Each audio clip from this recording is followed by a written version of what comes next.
Hello there, everyone. Welcome to Brew Jackets. It's a fun Blue Jackets themed podcast. My name is Kevin, and joining me tonight is my co-host Hefty Duck.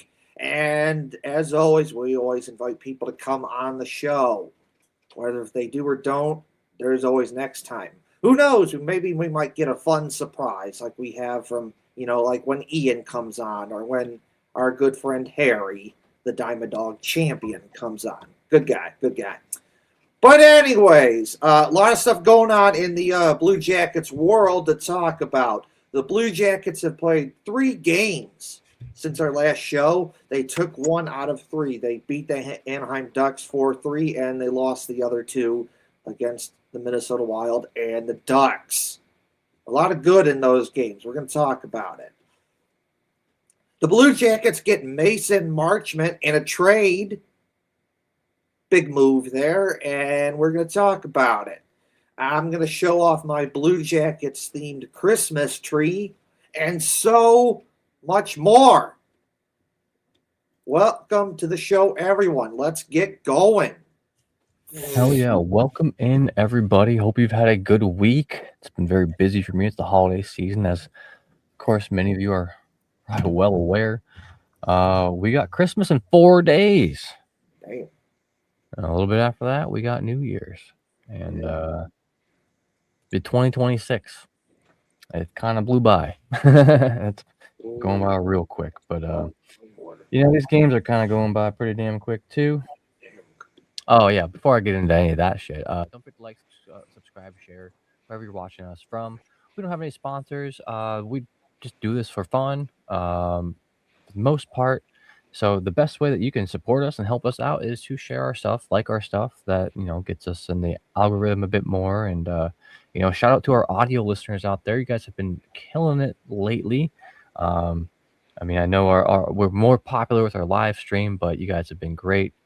If you want to listen to us instead of watch us, or if you're driving or something, check us out on Spotify, Apple, Google, YouTube, anywhere that there is a podcast, we are there. Don't forget that. Check out our YouTube. If you're all over on Twitter, check out our YouTube. We're trying to grow that a little bit more. You guys have been great to us over there. If you're on YouTube, check out our Twitter. We have some other social medias around. We don't really use them much. That's kind of our big, our big crowds there for that and whatnot. So, yeah. Merry Christmas. Happy holidays, y'all. Welcome in. Yes. All right. Before we get to the games, as we always do, we, have a little more fun, lighthearted, stuff that we like to talk about, as a more of like, an appetizer. So I talked about this last week on the show, and I'm going to talk about it again, which is this. I'm going to put this up on the screen.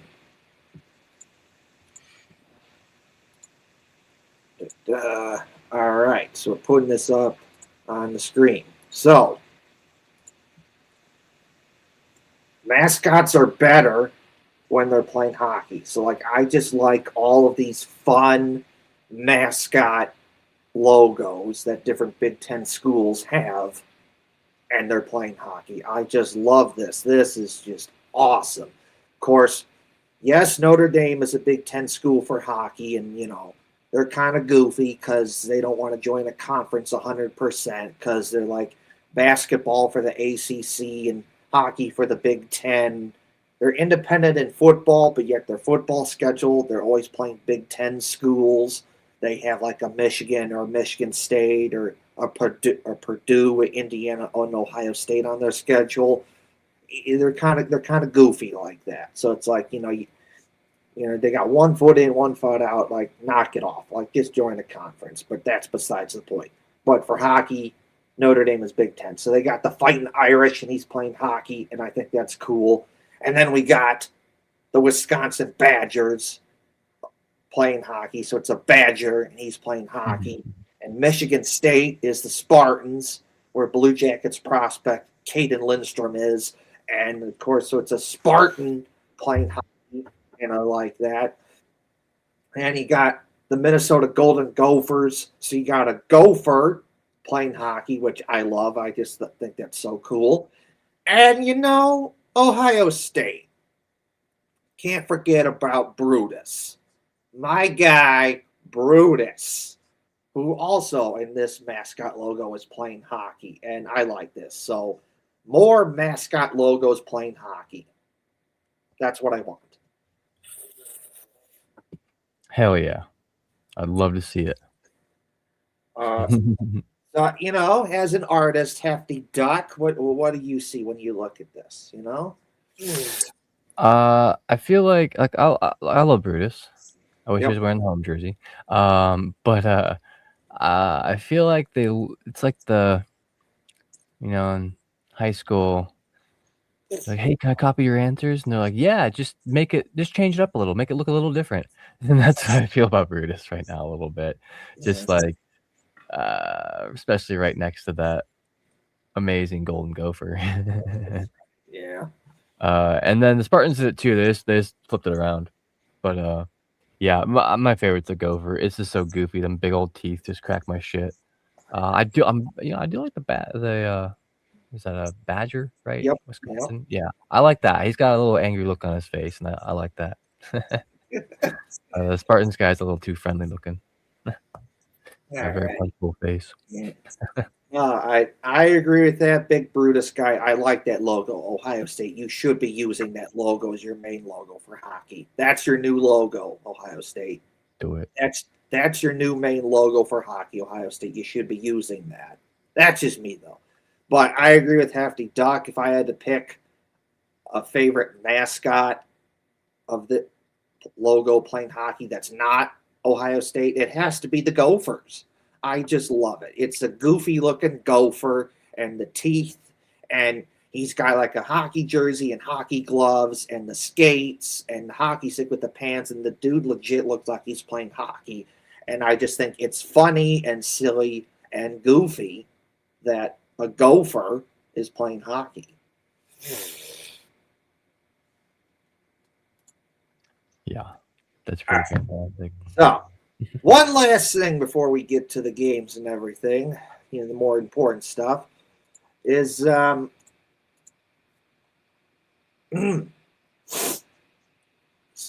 we're gonna show this off. So, we're gonna. Oh no, that's not it. The other thing. Let's see where.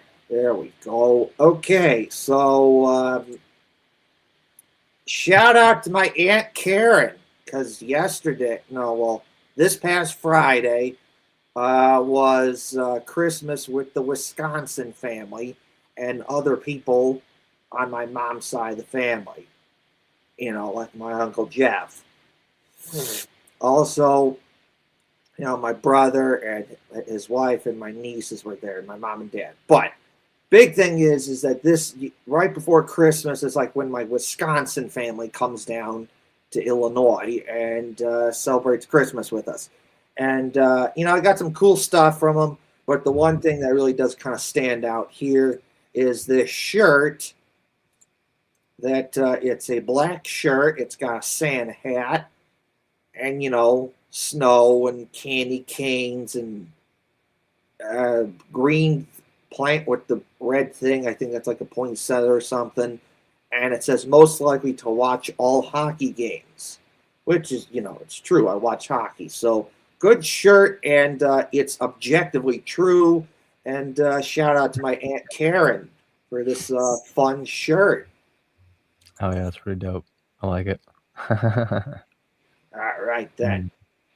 So now, because I normally put some more fun stuff in there, more casual, but we can't do that because Hefty Duck's got to get out of here. It's the holiday season. Hey, I get it. It happens. So Hefty Duck's got to get out of here in a bit. So we got to get the more. I need him here for the more important stuff. I can just be me by myself, talking about other stuff. But the most important stuff, I need Hefty Duck to be here. So we're going to get going here, and we're going to talk about the games that the Blue Jackets have played since our last show. Starting off with the Blue Jackets beating the Anaheim Ducks 4-3. They get a big win against the Ducks. And first period, Blue Jackets play a good game. Definitely one of the better first periods they played all season long. They get the goal to take the 1-0 lead. Good period overall by the Blue Jackets there. That's what you want to see. Next up, the second period, is okay. So you give up a goal you give up a goal and it's 1-0, but then you score two quick ones and it's 3-2, but then you give up another goal and it's 3-2. And, there's a little give and a little take, some bad, some good. It was an okay second period. It was okay. Third period, I'd say the Blue Jackets played a pretty good game there, and then they get scored on kind of late in the game, and teams are starting to figure out a weakness on Jet Greaves, which is because he's a shorter goalie, shoot high, and that's exactly what's happening, is that teams are shooting high on Jet Greaves, and he's having trouble with that, where he's getting scored on. And in some ways, it's not his fault because, you can't control height. He is a shorter dude, so it is what it is in that regard. But at the same time, if you keep getting picked on this way, or teams keep shooting high on you and you get scored on, to a certain extent, you do have to fix that. Because you just can't have that same weak spot where you keep getting scored on high. So he is going to have to find a way to fix that. Whether that means is you don't go down as much, or you do go down, but maybe you time it better. There's things that you could do. So, but then we get to the overtime. Both teams have some chances in overtime. The Blue Jackets had the better chances. They probably should have put it away earlier in the overtime period. They didn't. But Adam Fantilli, this was a very, very, very ballsy move of you to do, because you took the puck. The Blue Jackets are in their defensive zone, and then the puck gets passed to Adam Fantilli, and the Blue Jackets are making a line change. Now, from a strategic standpoint, the smart thing to do is hold on to the puck and wait for other people to come on the ice, and then you can start attacking. Adam Fantilli did not do that. He made the decision to take the puck and take on the entire Anaheim defense 1 versus 3, because it's 3-on-3 in overtime. So 1 versus 3. That in itself right there, strategically, is very stupid. It just is. Because, if that backfires, the Ducks are probably winning that game. But in the end, the Blue Jackets don't have to worry about that, because Adam Fantilli, with a very ballsy move, takes on the entire Anaheim defense in overtime, 1 versus 3, and shoots and scores and just cooks the Anaheim defense and just blows it by the Anaheim goalie. No chance. So awesome goal by Adam Fantilli. We'll be playing that on later on in the show. Just an awesome goal. Definitely one of the best goals Adam Fantilli has scored in his short time with the Blue Jackets. And why I say that could have backfired, because if he does that and he doesn't score on that, more likely than not, Anaheim gets the puck. They're pulling it the other way, and it's like a 3-on-0, and they're probably going to score on that. So, strategically, not the greatest thing for Adam Fantilli to do. But in the end, it worked out. So it's one of those things you look back on like, oh, God, that was such a cool goal. Awesome. Cool. Nice job, Adam Fantilli. So For the most part, there were some hits, some misses, and for the most part, I say the Blue Jackets played a pretty good game there, and they got the job done. They found a way to win it, which is what this league is. In many ways, this is a find a way league. John Tortorella, when he was the coach for the Blue Jackets, would always say, find a way to win. It's not always going to be, bad. It's not always going to be good. Sometimes you're going to look terrible. Sometimes you're going to look good, but you need to find a way to win. And that exactly is exactly what the Blue Jackets did there. So overall, pretty good game. I'm giving this a 7 out of 10. Nicely done, Blue Jackets. I agree with that. I'll go with the 7 out of 10 too. It could be higher if they would have won in regular time for me, obviously. But Zach Werenski going on Hattie watch in the second period was big. Yep. That the goal that he scored was 4 seconds after Ryan Strome scored. It says here 3:35 for Ryan Strome and 3:59 for Zach Werenski. And then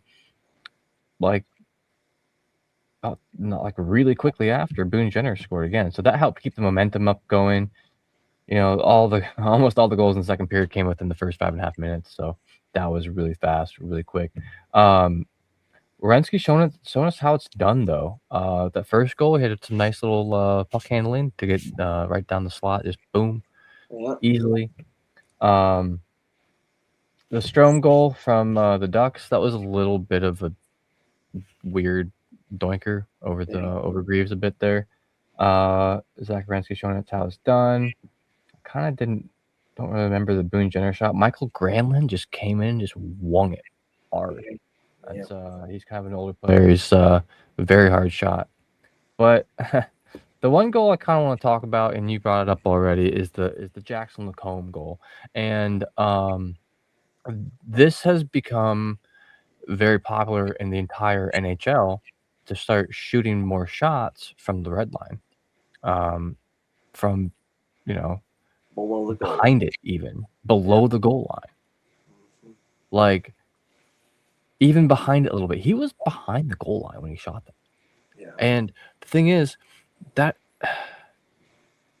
if you're able to get that, so basically, if it sails past, you have a guy on the other end of the ice who's there to probably pick it up. Yeah. But I was just watching like a YouTube video about this not that long ago, talking about how like this is becoming a more common shot to take because just look at the statistics.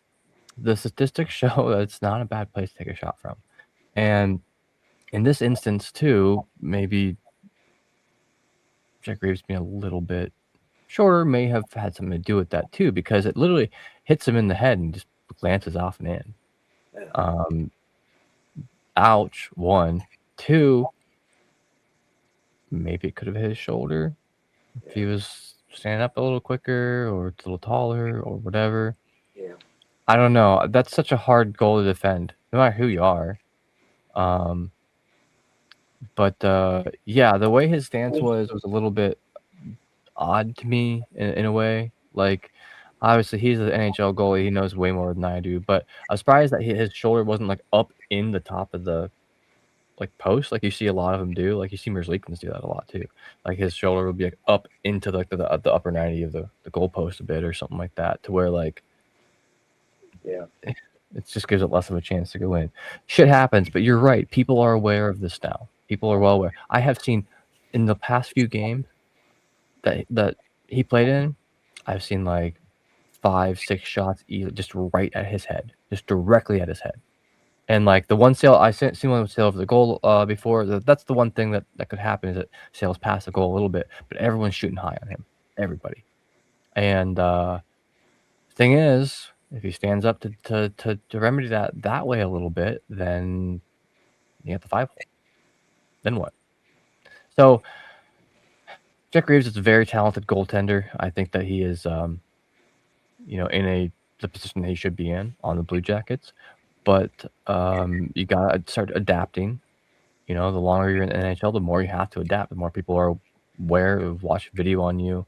Your coaches have told you every little bit of information they possibly can about you, I'm sure. So, yeah, I do want to talk about Adam Fantilli though. What a freaking beast here, dude. Okay, so why Kevin was saying part of why Kevin was saying that it was a little bit risky and dangerous is as Adam Fantilli is zooming around down the ice. So one, he hits the puck back by like the defensive zone dots roughly, makes a loop around and just powers up the ice, similar to how we've seen, Connor McDavid do. And the coolest thing about this goal to me is it almost starts a little bit of a fight at the end there too. So, okay, here's the risky part. So, Ken Johnston was going off for a line change at the time, Yeah. and it was 1v3. The other player on the ice was standing by the bench. I don't know if they were planning on doing a line change as well, or if they were just coming on, or if they're just waiting there to see what happens. So there's that, because then if that rebounds and all the Ducks are on their feet, then that can become a 3v2, which is very dangerous, especially for the Blue Jackets this year. But that doesn't happen. Adam Fantilli comes down, powers it home, and then like right after he shot it, like as he's like stopping, he runs into Zellweger and just shoves him. And you can see Zellweger's pissed about it. Like I think he even maybe like either hit the ice with his stick or something like that, like pissed off or like was really mad about it.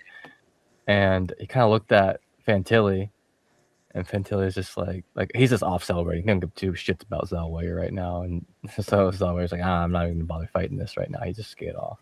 And so just a badass way to finish that right there. Yeah, absolutely badass. Just with the little shove and whatever, and then just not even caring about that. He's just happy to have the win. So this was a Tuesday night game. Yep. I totally understand it's Tuesday night. It's close to the holidays, but damn, there were a lot of empty seats in that arena. Like there was like a whole section on the at the very end of the game at the Ducks side. You can see that one section on caddy corner. I get it. Times are tough, but well, I'll preface this by saying we have absolutely zero affiliation with the Blue Jackets in any shape or form, but they're doing some pretty good deals on tickets right now. So, and it always happens too after Christmas, after the first of the year, after all the football is kind of over and done with, that there's a big boost in attendance. But, if there's empty seats, I'm sure tickets are a little bit cheaper at times. So I know that I think I might, I was kind of thinking about going down for the game. What is it? We got a Sunday, Monday game next week. Yeah. I might go down for Monday's game. We'll see. I might. The Monday game's in Ottawa. Fuck. Never mind. I need to pay better attention to the schedule. What's the Sunday game at? It's home against the Islanders. Damn, Sundays are so busy for me, but yeah. I might just try to do that. I need to get to another game that, like, I don't know. We'll see. Anyway, I'll let y'all know if I'm there. We can always do a little meetup by the cannon as usual and whatnot. But anyway, that's my thoughts on that game. Some great goals, great Adam Fantilli moment. Really showing the NHL who he is. Right. So, all right. So, on to the next game. The Blue Jackets lost to the Minnesota Wild 5-2. And honestly, they're going to look back at this game. Well, they're going to look at both the games against the Wild and the second game against the Ducks like, damn, we should have had this one. Because first period, you play a real good game, one of your better first periods you played all season long. And you get a big goal from Zach Werenski. And you played it perfectly from a standpoint of this, is that Minnesota plays very, very tight checking defense. They don't give you a lot to shoot at. And, you can see that. And if there's something there, you better take that shot. Because if you don't, it quickly goes away. And when the Blue Jackets had a chance to put it away, they did. They got the goal from Zach Werenski.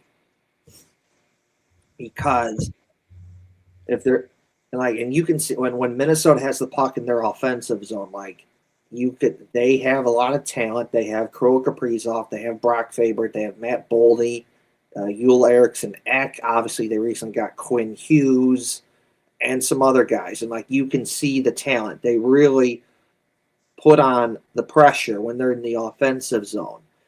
And how the Blue Jackets get the goals that Minnesota has the puck in their offensive zone. And, they have good puck movement. They have a couple good chances. But I think this is where it was just a little bit too much for their own good, because they're doing passes back and forth. They're getting some shots. And then Minnesota can kind of, the little crisscross, they kind of confuse themselves there.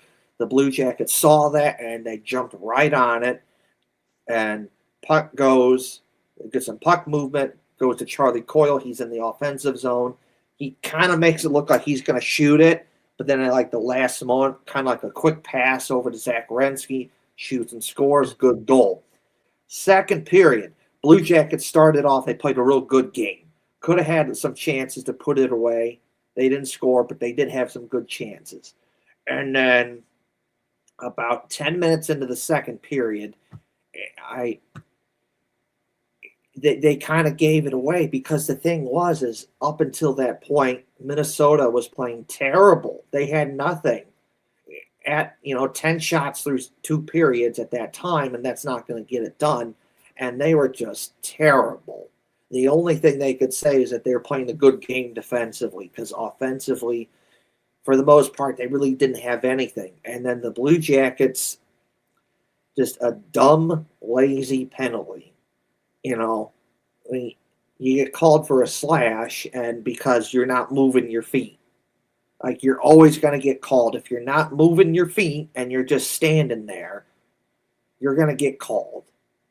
Sometimes you can get away with it if you're moving your feet and it looks like you're putting some effort into it. But if you're just standing there, not moving your feet, and then you do it, yeah, you're going to get called all the time. So, skate, skate, skate. Move your feet, move your feet, move your feet. And that doesn't happen.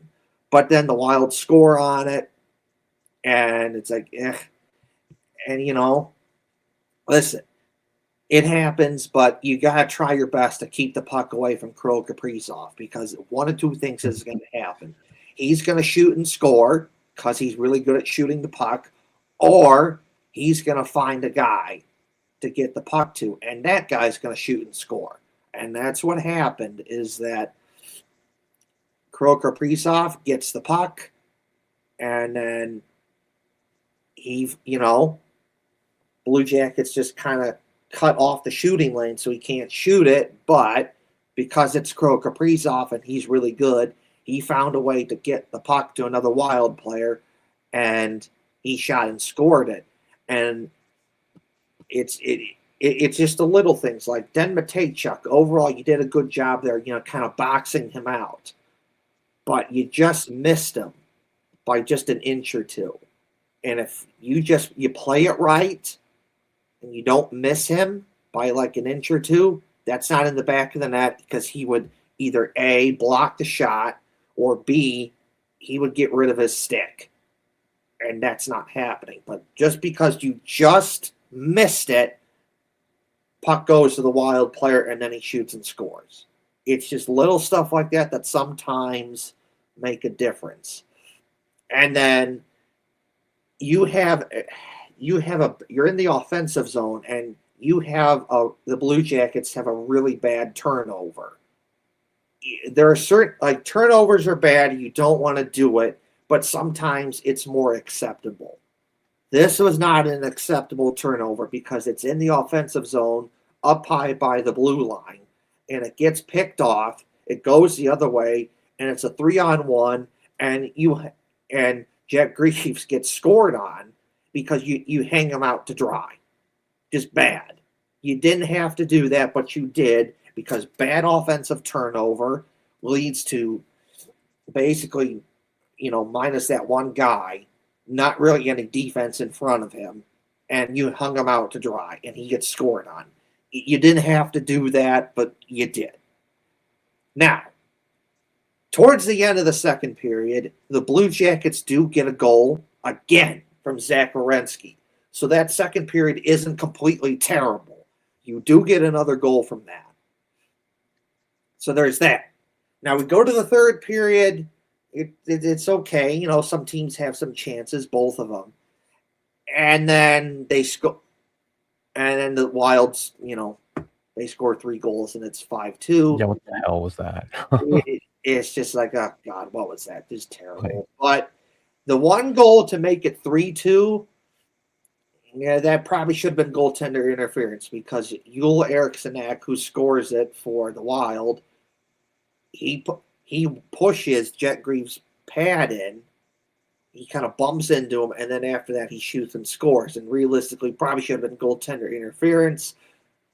And some people said, oh, the Blue Jackets should have challenged that. I agree. But I also understand why they didn't do it, because if you look at some of the calls that the Blue Jackets have kind of gotten screwed on this year, I can understand why they didn't do it. Or like, yeah, that should be a goal, but we've challenged things that shouldn't have been a goal, but then get called a goal, and then we give up another power play chance. And I can understand them not wanting to do that. Does it make it right? No, but it is what it is. I can see why they thought, yeah, that's goaltender interference, probably, but I don't want to challenge it because knowing our luck, it's not going to go our way. So why do that? So I get it. And then, you know, again, Kirill Kaprizov scores the goal empty net to make it 4-2. And again, it's like one of those things where it's like, look, Kirill Kaprizov, he's really good. He's the best player on the Wild, and he's one of the best players in hockey. He's going to get his chances, but you got to try your best to make sure that someone else does that. Take away Kirill Kaprizov from the Wild. Make sure that he's not the guy. If someone's going to beat you, make sure it's someone else. And in that instance, they didn't do it.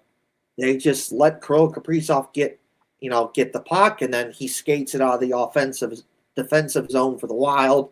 He crosses center ice to make sure it's not offsides. He shoots, scores.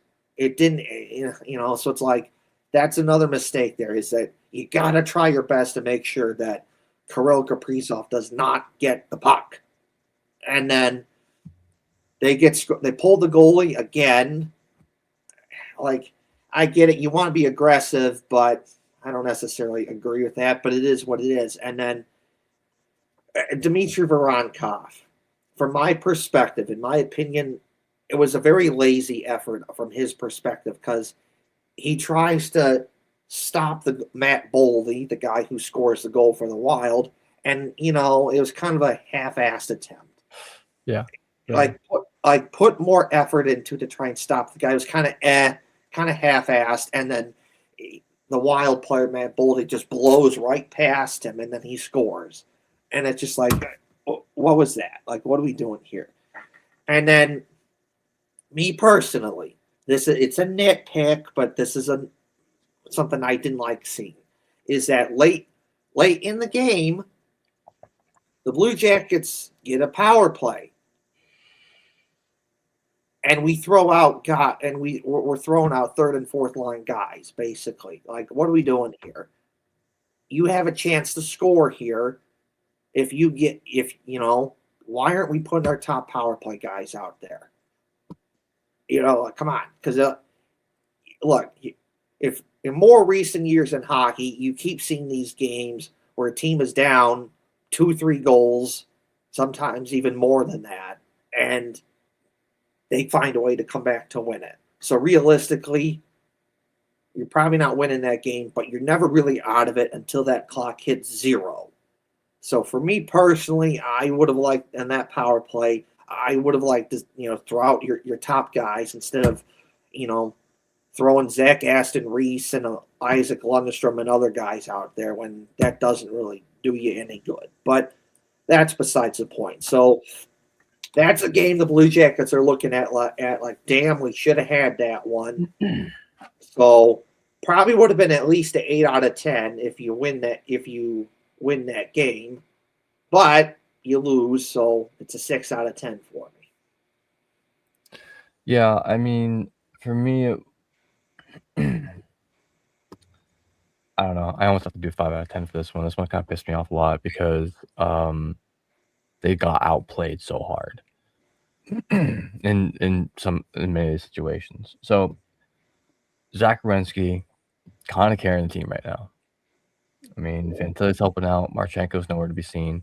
Voronkov is out there, doing what he can, but there's not production right now from very many players. And yeah. So first goal, great goal from Werenski. That was awesome. The power play goal by Hartman, man. If you watch this replay, excuse me, I have something in my throat. If you watch this replay, you will see what the Minnesota Wild do best, and that is absolutely they drew the defense out. So Jackets are playing like a 1-2-1, right? Like a diamond, right? Very, very common in the NHL. It's probably the most popular.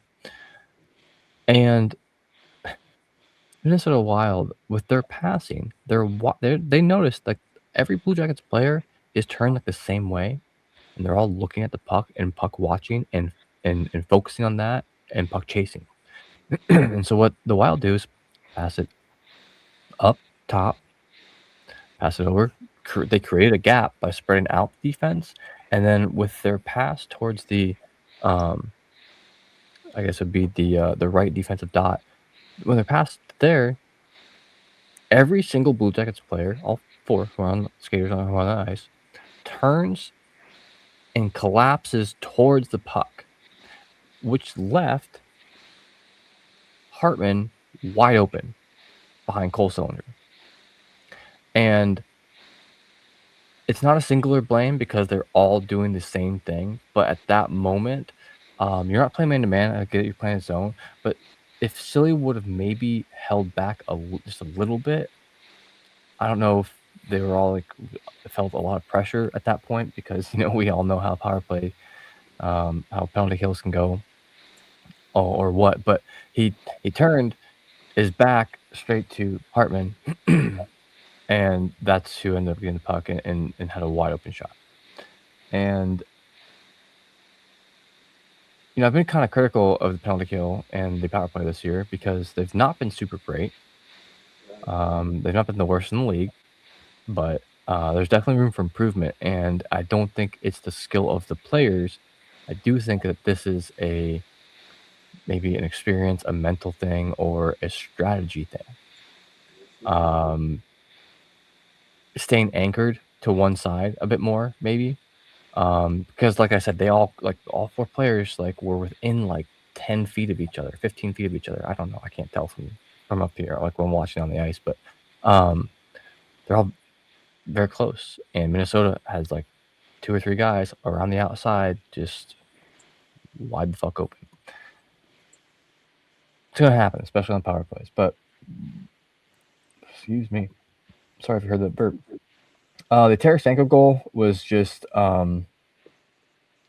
shitty passing, kind of the Blue Jackets. And once again, Minnesota Wild showing what makes them great. Their passing skills, their positioning, passing, phenomenal. In those 2 goals for their power play, and then for Tarasenko's, they just played right around the Blue Jackets. Zach Werenski, they'll bring it up, big time unassisted goal. That's his 4th goal or 3rd goal in 2 games, or 4th. No, he had 2 the time before. So he had 4 goals, 2 games. We'll talk about the next game yet too. The Joel Eriksson Ek goal. I truly think that at this point of the game, you're already taking such a big risk. Yeah. At all. Personally, I would have challenged that because looking at the replay, he kicks Jet Greaves' pad with his left foot. I don't know if it was a balance thing, but it literally looked kind of like he was kicking his arm out the way in the crease. That was in the blue. Because I understand, the goaltenders go to the edge a lot of times. If there be incidental contact, you could get pushed into the goaltender by the defense. But the Blue Jackets, I do not believe, pushed him into the goaltender at all.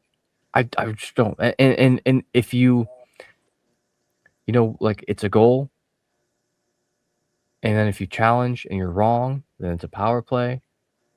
But it's like, you're so far into the game right now, you gotta. This is gonna sound really stupid, but I saw a statistic as to there's a AI did some bullshit with like figuring out when is the best time to pull your keeper, and they say when there's like 13 minutes left in the game. That's how crazy that said, because of the statistics and because of how big of a risk it is. At that point, you pull your tendy, you fuck up, you still have like 12 minutes to get to it. That's insane. I don't really agree with that. I don't think like on the actual like human level, like AI's some slop sometimes. But at the same time, if you're right, you're still a tie game, and then you don't have to pull your goaltender.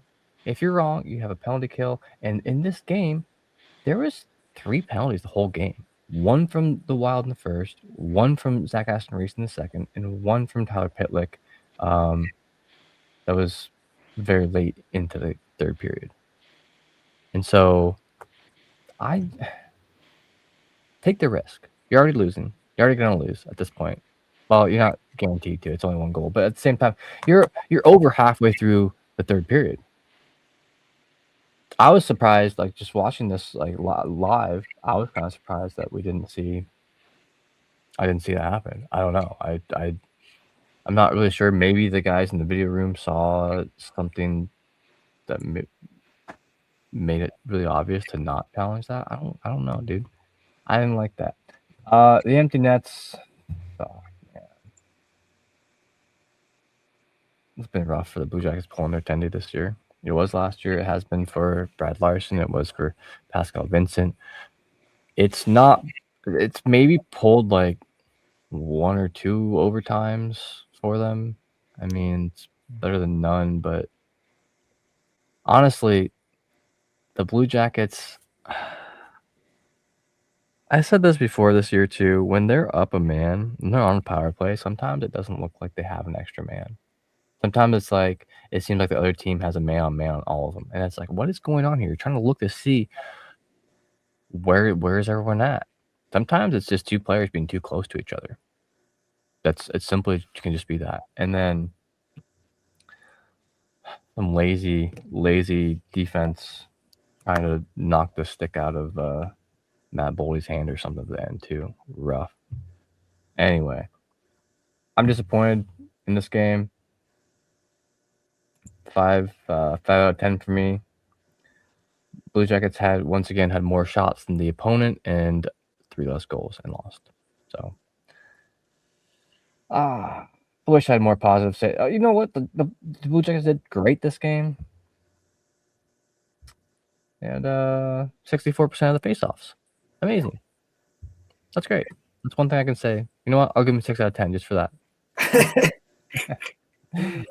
Shit. No, but Adam Fantilli, he's really stepped it up in the faceoff circle. He's been so much better at that, and that is making a difference for the Blue Jackets, so that you don't feel like that you always have to have Boone Jenner or Sean Monahan out there to win a draw. Like you can put him out there now and like, okay, I need a big face-off win, and you put Adam Fantilli out there and he gets it done. And this is just part of the maturation process of just Adam Fantilli slowly over time developing and becoming the player that the Blue Jackets thought he could be when they picked him in the 2023 NHL draft. So overall, pretty good there for Adam Fantilli, becoming a more better 200-foot player. Yeah, his faceoff percentage is 52.1%. And there's 4 other guys on the team that's above that, but I think Brennan Gaunce is a little skewed because he hasn't had as many games.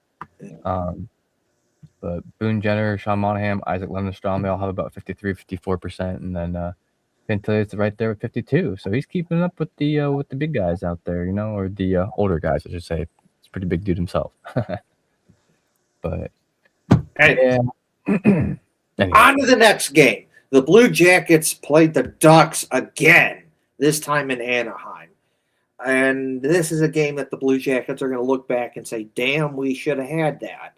Because honestly, for the most part, they played a pretty good game there. Though, first period, it starts off pretty good. You have some, good shifts in the offensive zone, aggressive, pucks on net, good chances to score. You don't get it done. And then, stupid, just dumb brain fart moments cost the Blue Jackets again. You allow you allow two quick goals, and it's just no.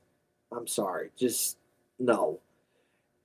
And I'm seeing it now. It's the people that automatically assume that it was Elvis Merzlikins' fault because they got Elvis Merzlikins' derangement syndrome and go, Elvis, Elvis, Elvis, Elvis. It's his fault. It's his fault. And it's like, well, yeah, sometimes no, sometimes not. But you don't want to give him that kind of courtesy that you do with Jet Greaves. Jet Greaves gives up a bad goal, and you're all like, well, it's not his fault. It's this, it's that, whatever. But that's besides the point.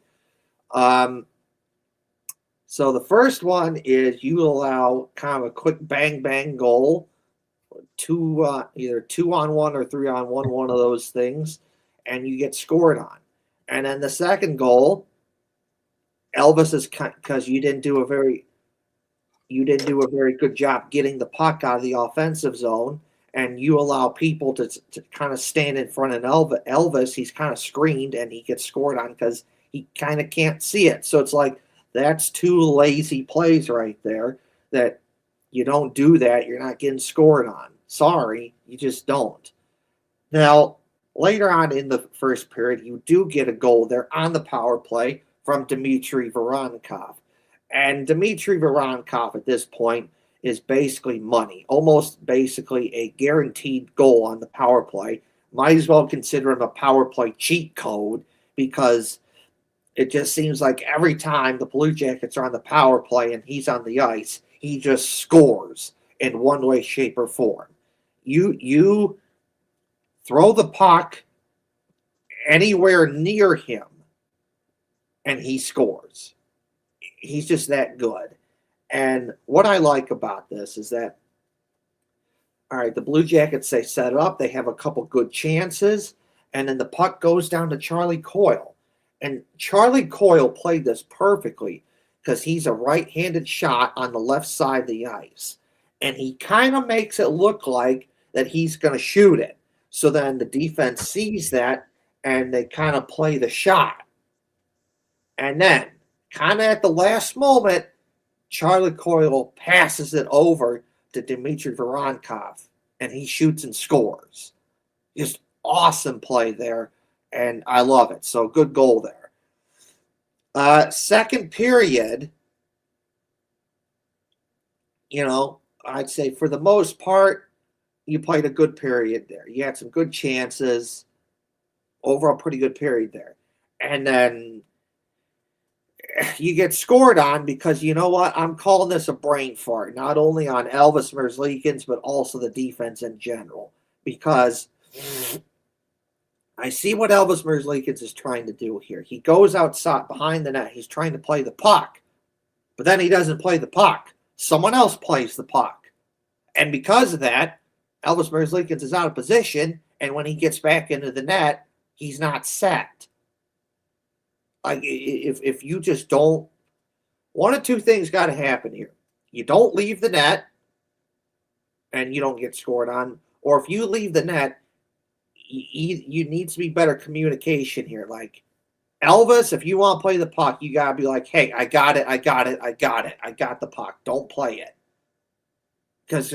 Because you went outside of the net, you tried playing the puck, you didn't do it, someone else took it, and now you're screwing your team because you are out of position. And because you're out of position, you're trying scrambling back to the net, and you're scrambling back to the net, and you're not set. You're not in position in net, and you get scored on because of that. If you are set, if you are ready to go in position, you're not getting scored on.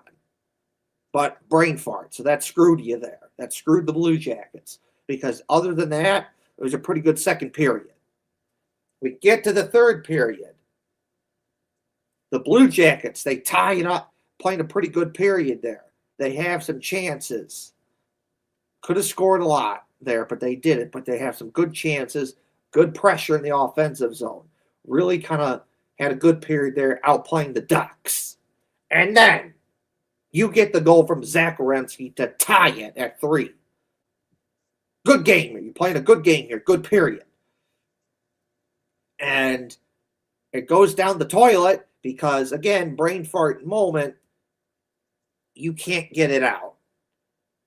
What goes before that, you have a couple good chances in the offensive zone, and then the Ducks get it out, and then they go in their offensive zone, and you have multiple chances to get it out with Blue Jackets, but you don't. You don't get it out, and then eventually you get scored on because you don't get it out.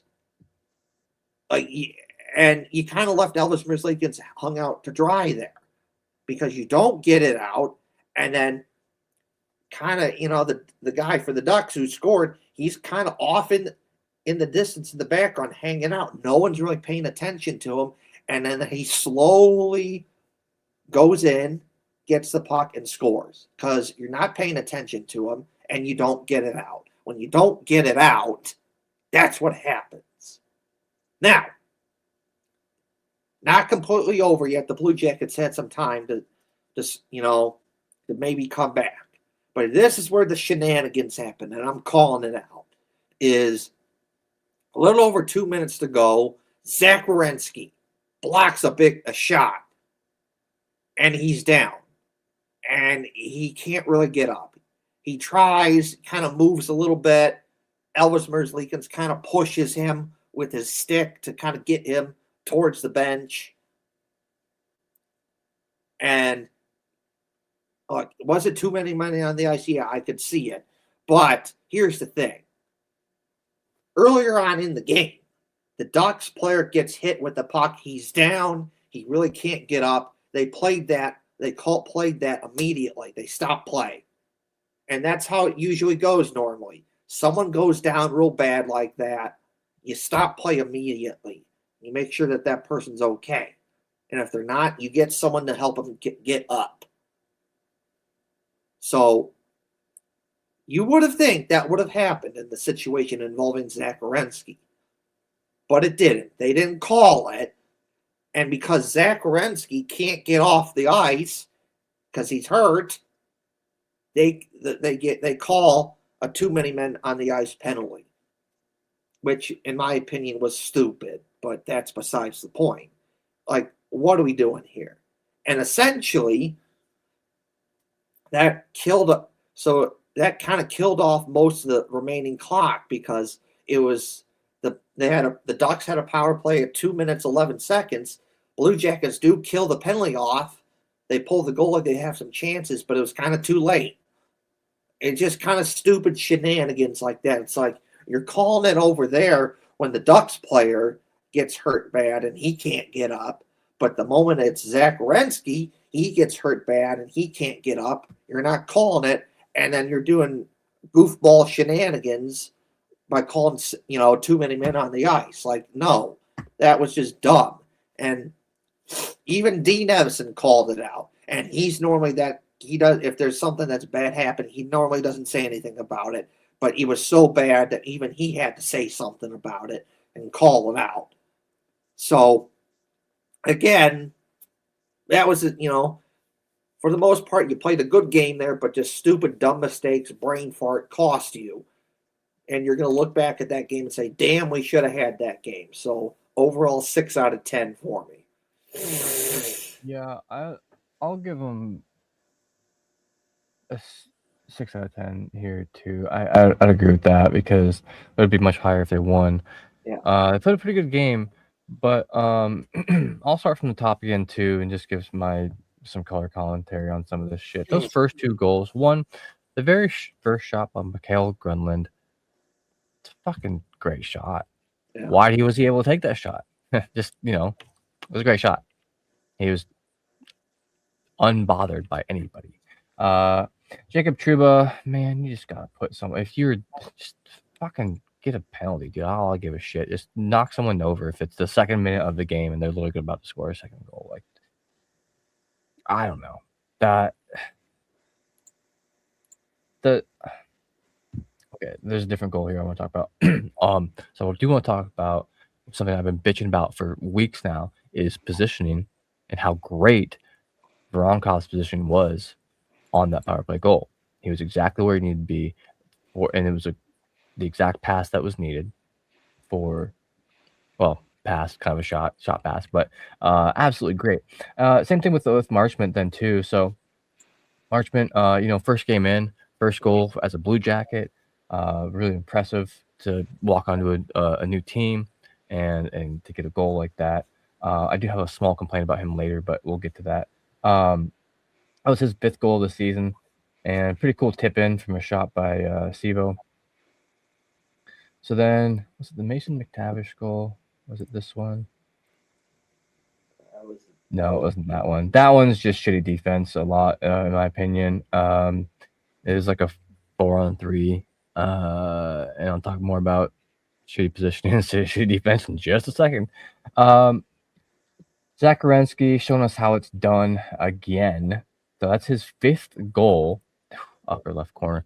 That's his 5th goal in 3 games. And the last defenseman to do that was, I think, in 2020, Erik Karlsson, 2022, in the NHL, whole NHL. 4 defensemen, 5 goals, 3 games. Really impressive. Love to see it from the big man Z himself. The last person on the Blue Jackets to do it was Zach Werenski. And that was I think like 2016, 2017. No, not long ago. I forget what I read earlier, but the last person to do it was Werenski on the Blue Jackets. So Pavel Mintyukov. Is that a close pronunciation? I have no clue. Yeah. So the biggest issue I have with this goal is it looks like the Blue Jackets are on the penalty kill. Yeah. It looks like a 5-on-4. It's like, what the fuck? What are you doing? Why is it like this? I literally see, and they're not even a diamond if the 4 are back there. And this is Mason McTavish's first game with the Blue Jackets. I totally get it. He was kind of, I know it's near the end of the game, 3.5 minutes left in the third, 3-3, a lot of threes.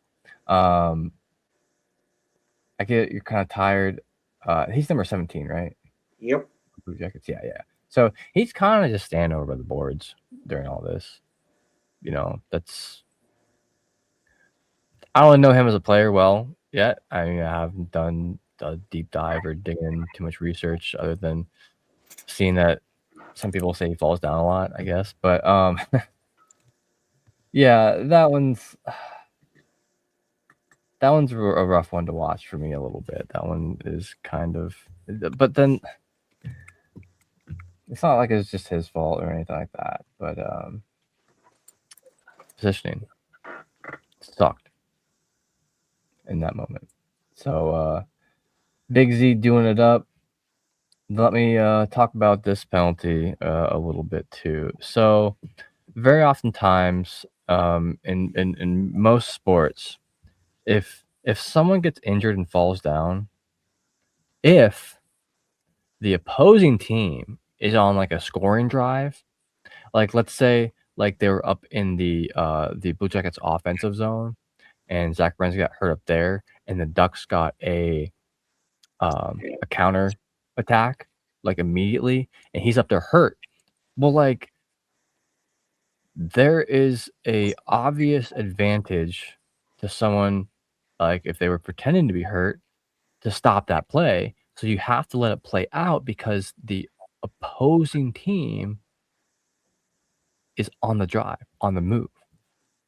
This was not the case in this moment. The Blue Jackets got the rebound, and they were on the move. So it's affecting his own team. Blow the play dead. Why is this always a Zach Werenski thing too? This is not the first time. I mean, this is a really famous moment where he got hit in the mouth during, I believe, a postseason game against Pittsburgh. Yeah, and play was not called dead there or anything. Like, and then Pittsburgh shortly scored after that, and that was a big reason why they won that game. It's just dumb stuff like that. And I know he's a tough dude, but holy shit! I mean, there's just reports coming out like a little while ago today that X-rays came back clean. His leg is fine. Everything's cool. He'll be day to day, but it's not a fracture or break or anything like that, or bone chip or anything crazy. That's great to hear. But like, the Blue Jackets had the puck. It was their own player down. Call a play dead. Do a face off in the Blue Jackets defensive zone. Easy call. Like, the refs, I don't know if they were just not looking or what. Like, if they just didn't notice. Like, it's weird because there's like 3 of them out there. You know, someone should be. I don't know, dude. And then to call too many men on the ice, one of the men couldn't fucking move. He couldn't stand up. The goaltender was pushing him towards the bench. What? Like, this single call did not cost the Blue Jackets the game, but it was a lot of bullshit. Like, I just don't get how, like, he goes down, and I'm just trying to create the. I'm short circuiting my brain because I'm still like dumbfounded. Like, it's affecting the Blue Jackets if they shot the play dead, not the duck. So blow the fucking play dead. The dude's out there. Like, that is the biggest star player on the Blue Jackets for like the past decade. You gotta. I mean, I think it's in the NHL's best interest to like make sure a player like that is. I mean, it's definitely in the Blue Jackets' best interest, but it's, holy shit. I mean, I don't know if I was Dean Evison, if they would have kept me from going out on the ice and fucking screaming at him or something. Like, that shit got me heated, like, real bad. I was really disappointed to see that, and then to literally basically give, not only possibly have your biggest star player feasibly injured and out, and then to get the penalty on top of that, that's just like the final turd on shit mountain right there. Yeah. You guys can use that. I made that up. Yeah. But for real, dude, that just disheartened me, especially seeing Zach Werenski go down. Man, the Blue Jackets cannot afford something like that this year. Even with like the few injuries they do have, it's what I got? I got Gaunt's out. Branson's still out. Olivier's still out. And of all 3 of those guys, I really cannot. I mean, I can't wait to see all of them back. But Olivier has been sorely missed for a minute. I think that the energy and fire he puts out on there. Also, sorry if you can hear my little shitty yappy dog in the background. He's going crazy right now. I don't know what.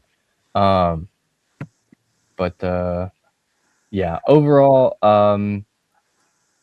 I'll give the like I said, this game's like a 6 out of 10.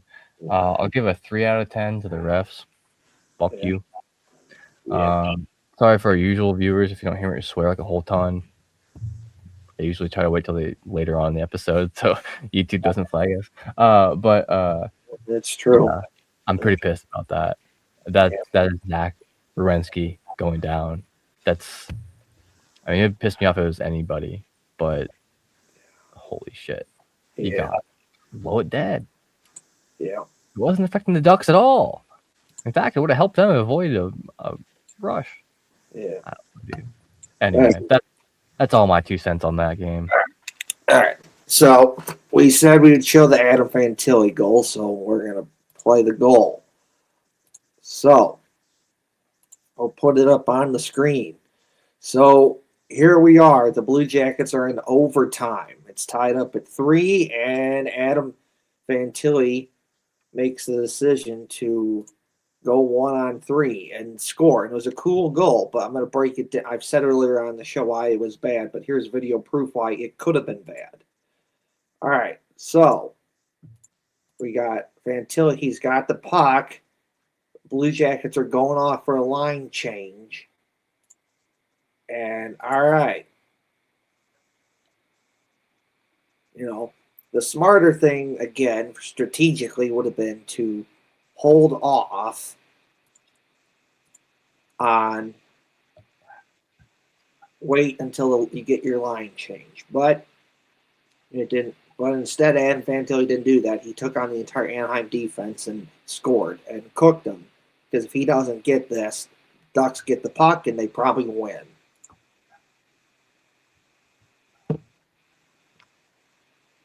Boom. What a great shot. Oh, and that shove at the end. Hell yeah. He's like, get out of my face. That's my favorite part. I love it.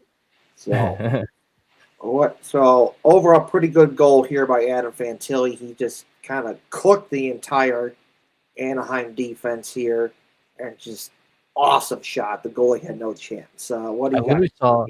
Hefty Duck. I saw Connor McDavid do this against the Blue Jackets earlier this year. Like almost the exact same thing. Just beat him with raw speed, raw power. Boom. He had absolutely Deke Zellweger out so hard there. I don't know what Zellweger was really thinking there too, because like in my mind, you know where you're out on the ice and you know that you're a bit to the right of the goal. So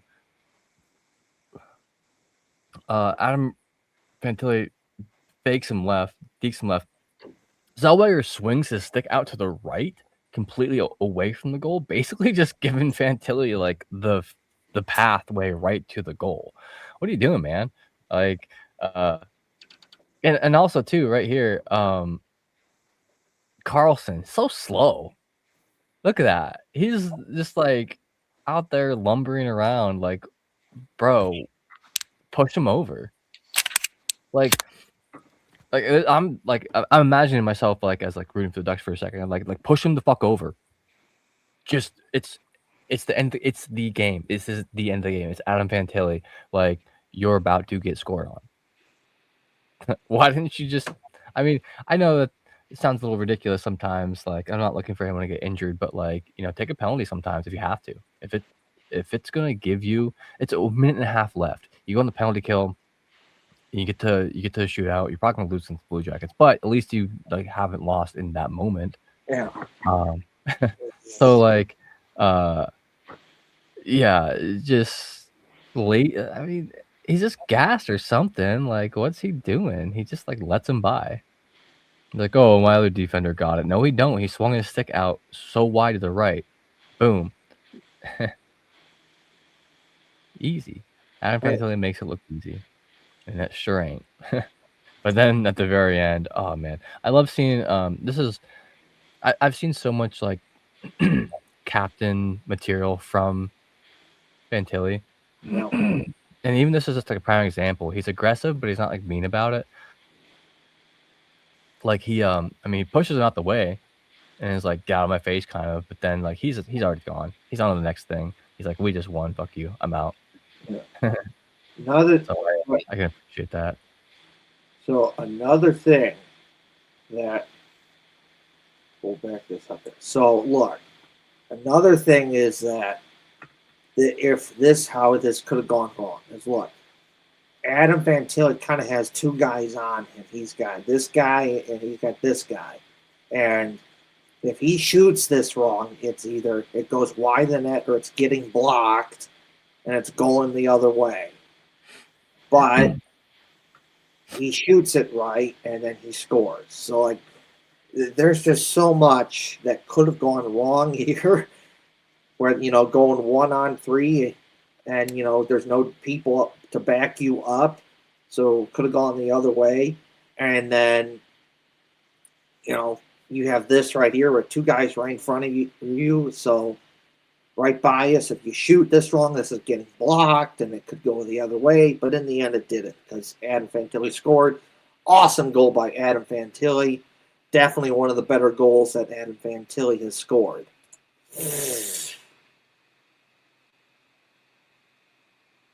Yeah, I mean, there was definitely some risk here. And I think that's what Carlson was thinking too. Like he was like, "Oh, well, like, did I say Eric? That's fucking Leo Carlson. Did I say Yeah, Eric Carlson? yeah, Personal? God, yeah, it's my bad. yeah. It's whatever. There's too many guys with the same names, or similar names. Maybe that's what he was thinking too. But like, look at the other Duck guy and at the top of the zone there. Just cruising, just barely skating. As that guy, right? What is that? Is that 11 or 19? 19. That's funny. Both teams had number 19 and 91 out there at the same time.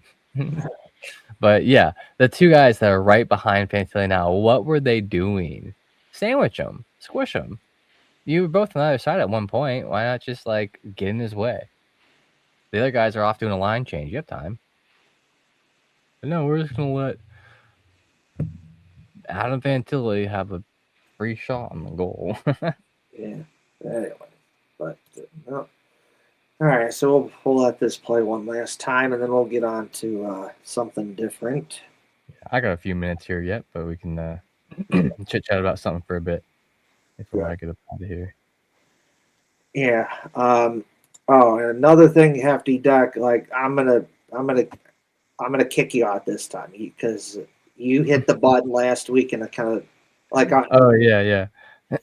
I'll talk about that real quick. Yeah, last week I wanted to go exit if any of you guys were watching, and I was like, well, I'm gonna go, and they're gonna continue the show, and if y'all were watching, the show ended right after that. That's my bad. There's two red buttons on my screen.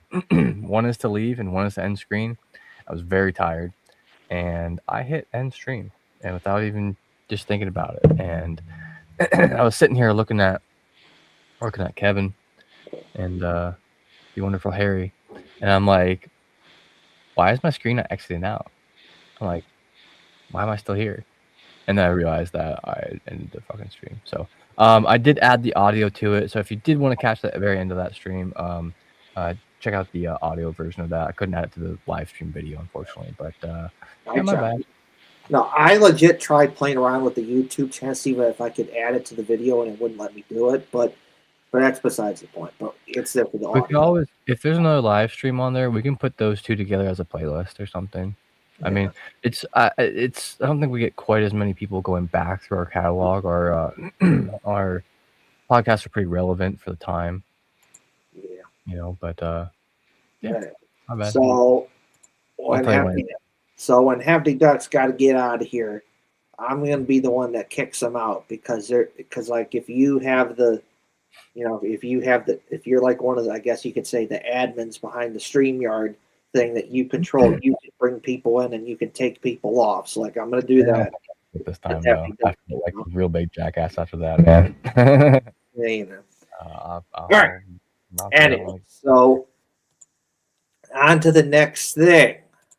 The Blue Jackets have made a trade. They get Mason Marchment for a second-round draft pick and a fourth-round draft pick. The draft picks are original. They had two fourth-round draft picks, and one of them they got in the Jack Roslovic trade. So from the Rangers, so they're using that second fourth-round draft pick, which I like. So you still have a fourth-round draft pick, and then the second-round draft pick is next year. It's not this year. So I think it's some other year. But point being, second-round draft pick and a fourth-round draft pick, and overall, I like this. This is hey, good move by the Blue Jackets. From what I have seen, Mason Marchment is a guy who's a winger, and he's versatile. He can play up and down the lineup. You need him in first line, second line minutes. He can do that. You need him in third and fourth line minutes. He can do that.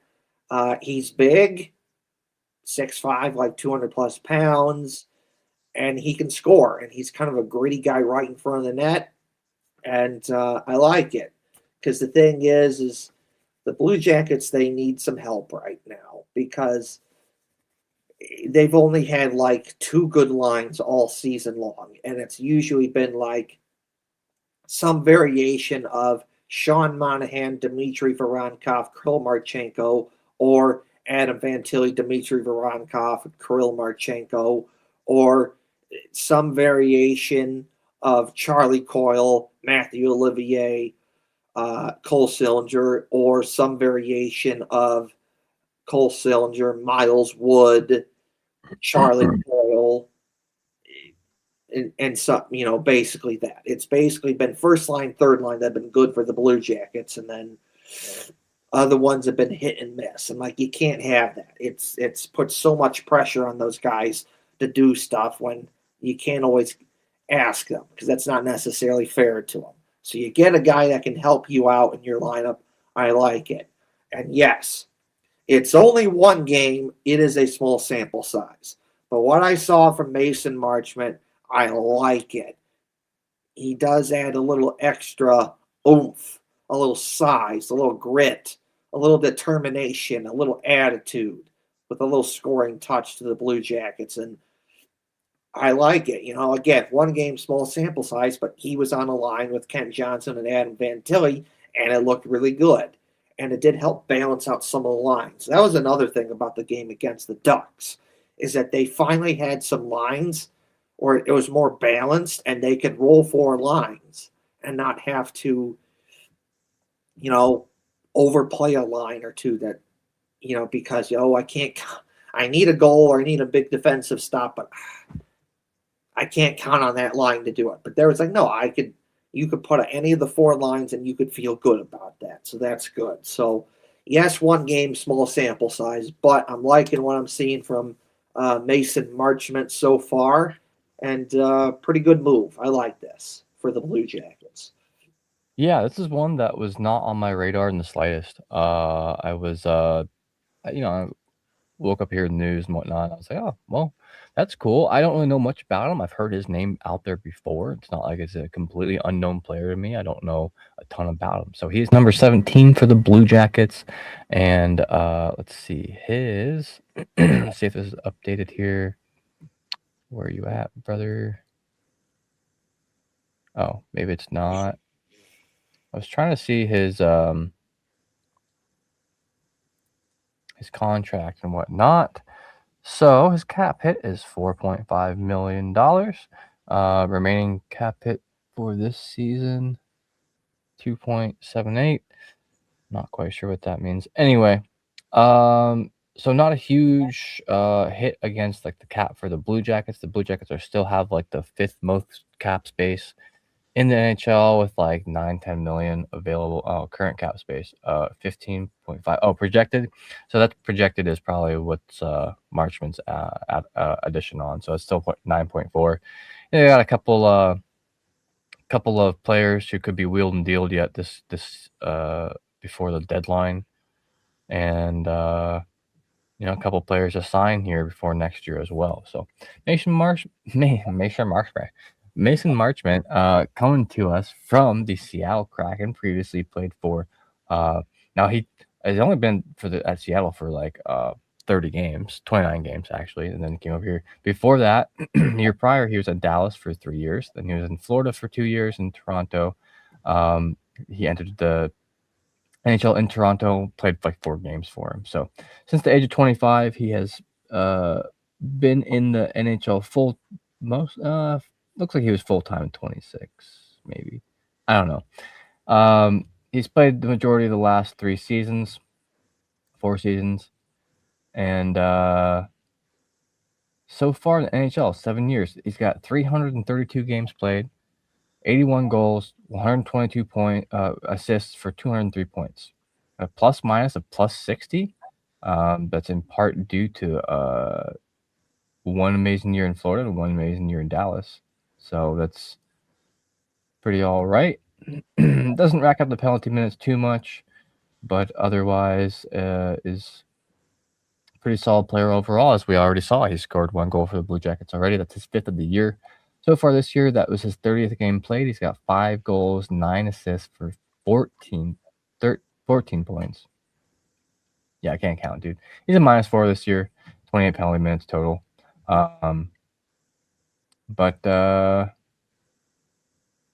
Yeah, I don't see any problem with this. Blue Jackets are less concerned with picks. I mean, he just got traded. It was a 2027 round 2 and a 2026 round 4. So still keeping them first rounds. I'm not even sure what other picks the Blue Jackets have in their pocket right now from other teams yet, too. We're gonna see some movement here, I think. I think the Blue Jackets will be buyers, but I do believe there are some people who may be possibly kind of out the door. In fact, I wouldn't be too terribly surprised to see 2 of the more recent additions maybe get wheeled and dealed. Now, I think Charlie Coyle has been a great fit for the Blue Jackets, and I don't have a whole ton of time to delve into this right now, but, Coyle is currently serving as an alternate captain, according to Puckpedia. I did not realize that.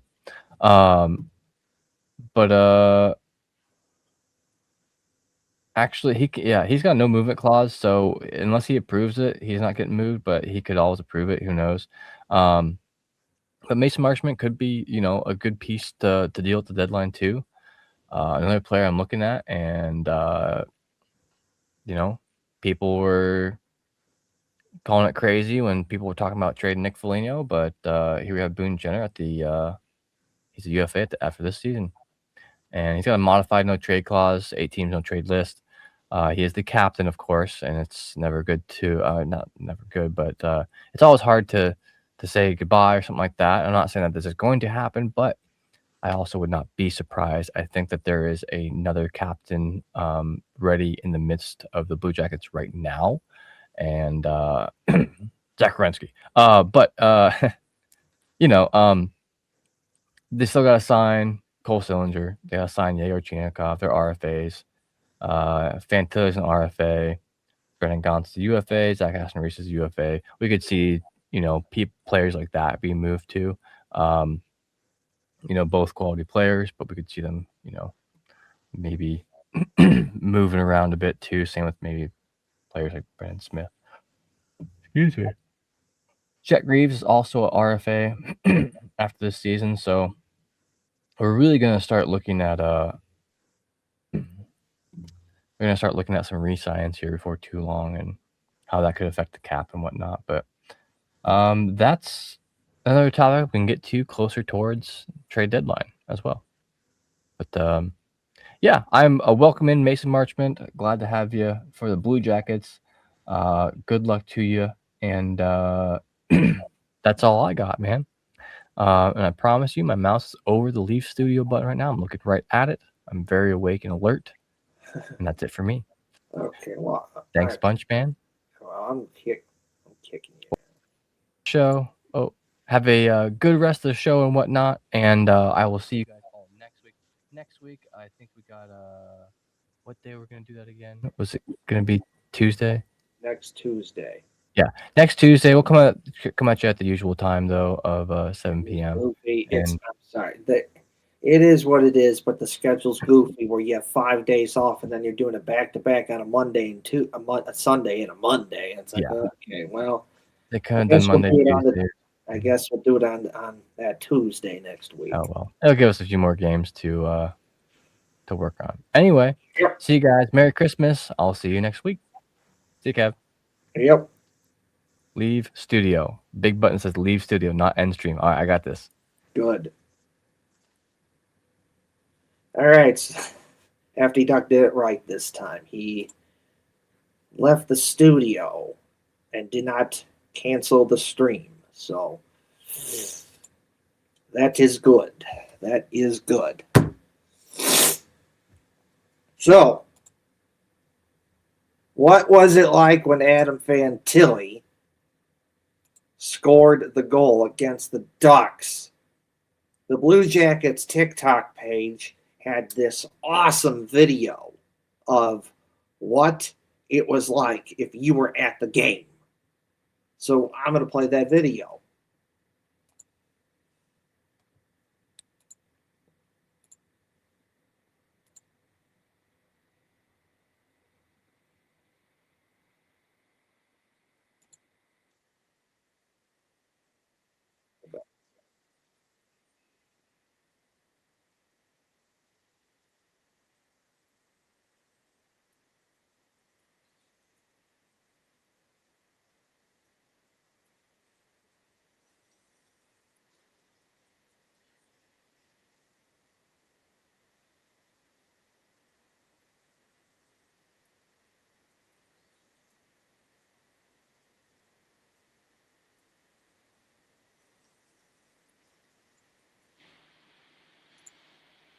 So, as you can see here on this video from the Blue Jackets TikTok page, you see what was it like when Adam Fantilli scored the game-winning goal in overtime against the Ducks.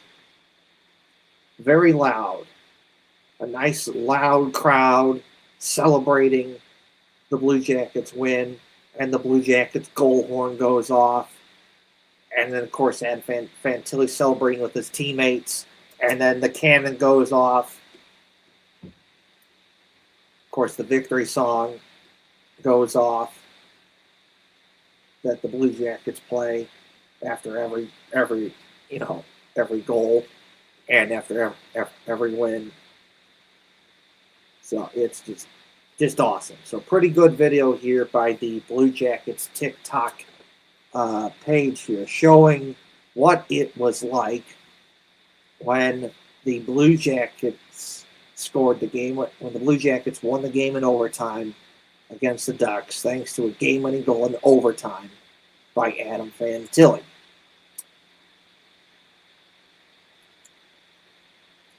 Next up, a Blue Jackets themed Christmas tree that I have, and I'm going to show that. So here it is. As you can see, this is the Christmas tree that I have that has Blue Jackets stuff on it. So we're going to show it.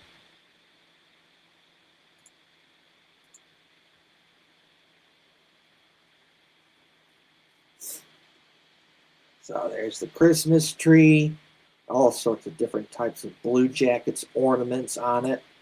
That one right there, the square. My grandma made that. She's like really good at that, like really good.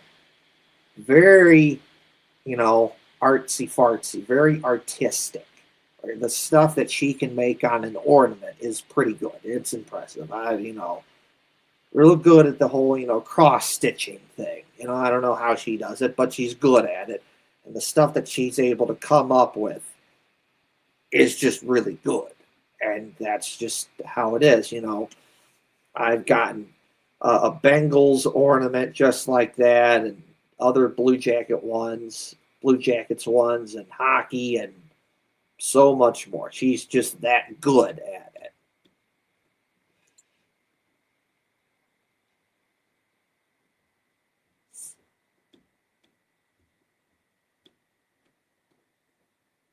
Of course, a little Blue Jackets Santa hat. And there you go, another Blue Jackets Santa hat. Of course, Union Blue Soldier scarf, got to have that too.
course, that one right there is state flag of Ohio, and it says fifth line on it. That's another ornament that my grandma made. Again, she's really good with that stuff. Very creative.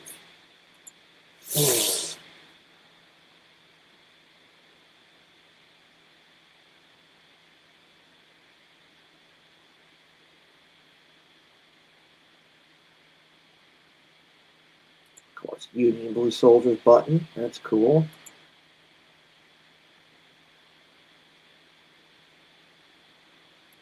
Can't forget Union Blue Soldier scarf. Gotta have that.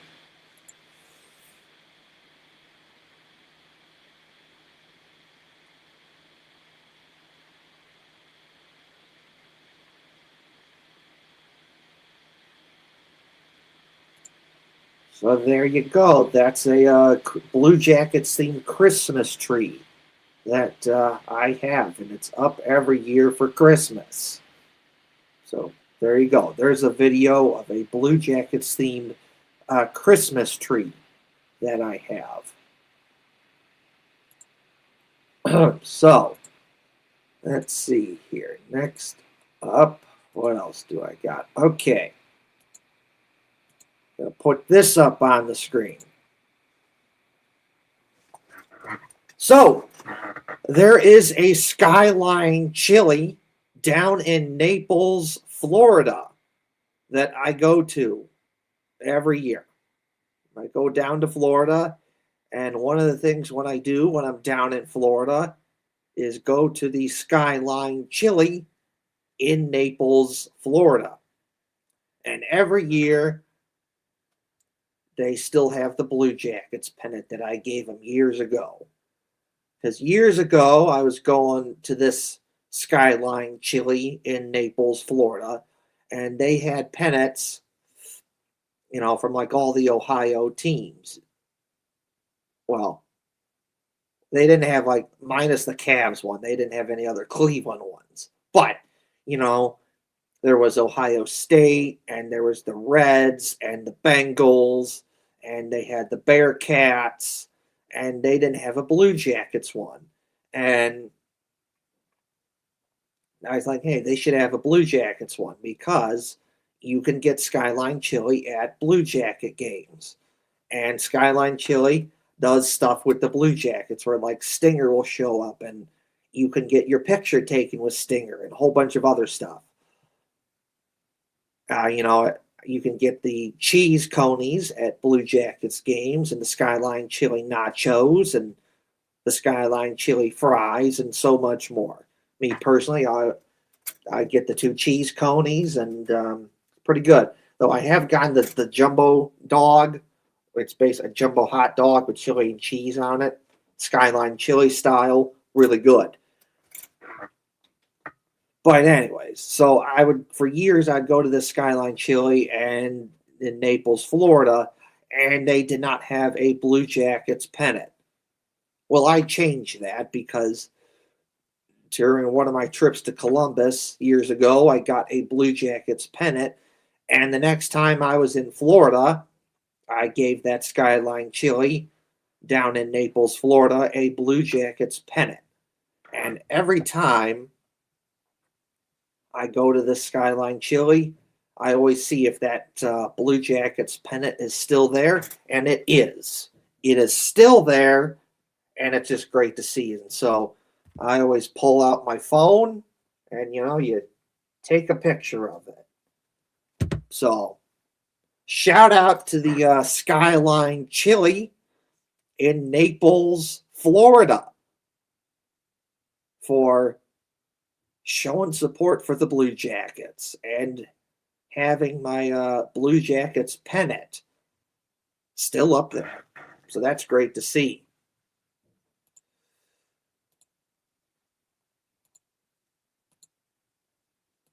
And of course,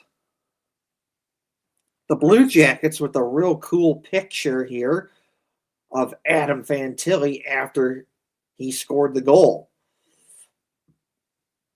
to win it in overtime for the Ducks. As you can see right here, we have 2 different pictures in one of Adam Fantilli when he scored the goal. with a little picture from the back and then a little picture from the front. And then they got the crowd in there with their hands up cheering.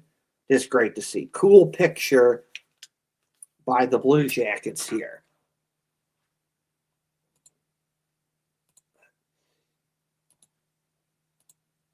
And of course, I've shared this on the show before that back in October, I did a little trip up to Minnesota to see a hockey game. I saw the Wild play the Sharks. It was real fun. Good competitive game. Sharks won 6-5 in overtime. And of course, when I like getting hockey pucks anytime I'm at a game, so I'll stop by the team store and go get a hockey puck. And I've done that for Blue Jackets games, and I've gone up to Milwaukee to see the Admirals play, and I've gotten pucks there. I've gone to Ohio State hockey games and got Ohio State pucks. And this one was no different. When I was at the Minnesota game, I stopped at the Wild store and I got a puck. And of course, the Blue Jackets were the opponent for the Wild home opener, so they had this puck to commemorate opening night. So when I saw that at the Wild store, I had to get it. I had to get that puck right there. So I just wanted to share that yes, I have a cool Blue Jackets themed puck when they played the Wild up in Minnesota. Let's see here. Let's just check the bookmarks here. So, we're looking at the bookmarks, see if I have anything else to talk about here.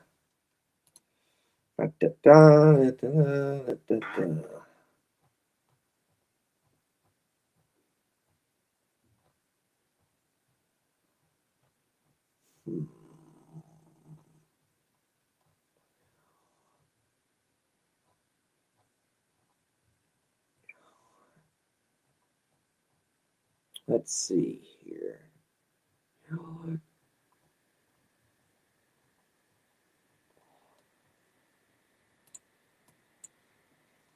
We'll put this up on the screen.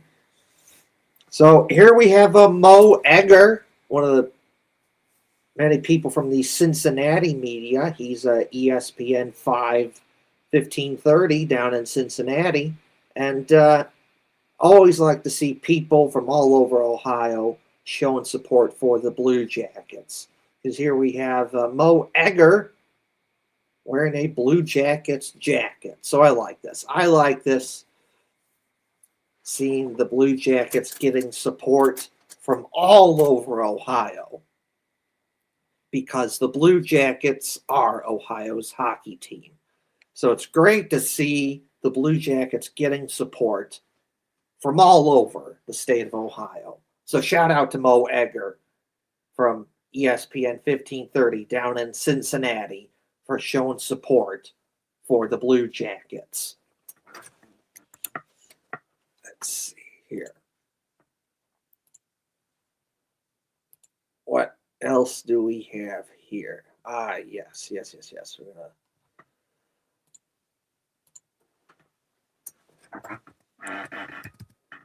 Let's see here. We're going to put this up on the screen.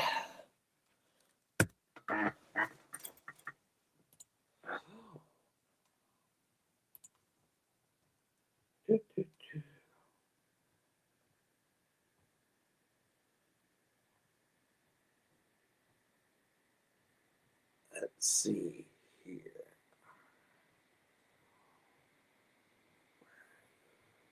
Where, we'll put this up on the screen. So, we do have some news that is affecting Blue Jackets prospect Jackson Smith, who plays at Penn State, and Blue Jackets prospect Caden Lindstrom, who's playing at Michigan State, and that is on Saturday, January 31st, 2026. Penn State will be playing an outdoor hockey game at their football stadium against Michigan State's hockey team. So that's going to be cool, a fun experience. Outdoor hockey games are always fun.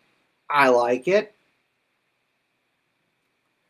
And, that's cool that two Blue Jackets prospects get to play in an outdoor hockey game. So, two Blue Jackets prospects, Jackson Smith for Penn State and Caden Lindstrom for Michigan State, will get to play in an outdoor game at Ohio State. So that's cool. I like this. So very nice.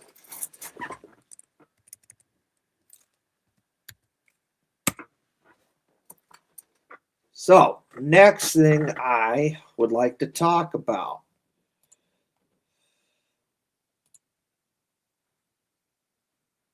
Put this up on the screen. Okay.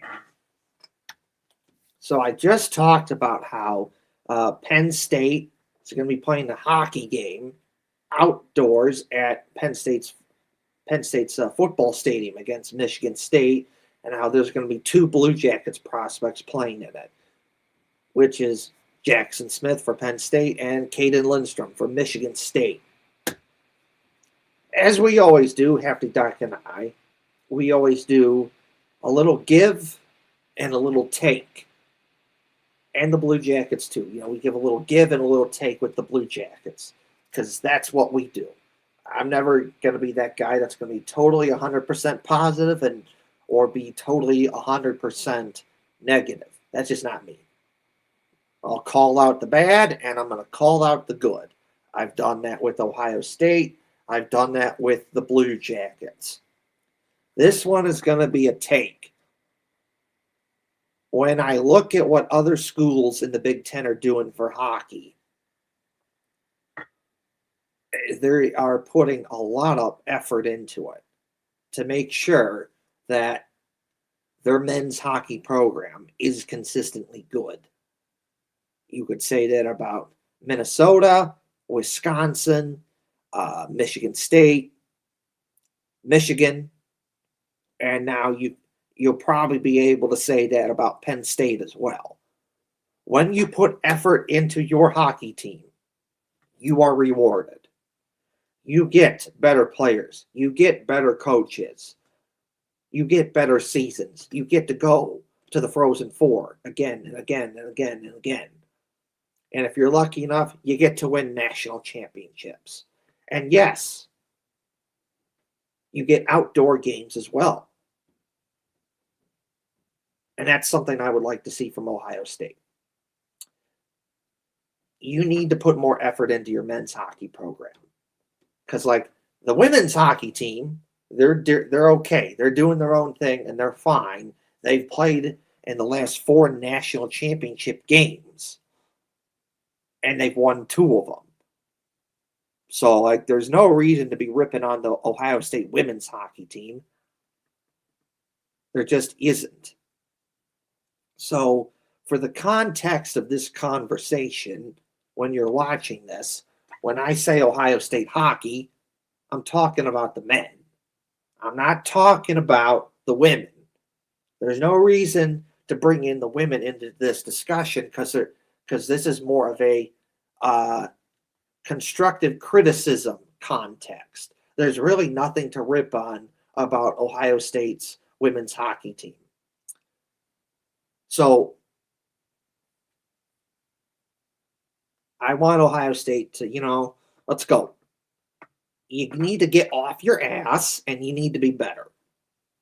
Just being a football-only school, unacceptable, not good enough anymore.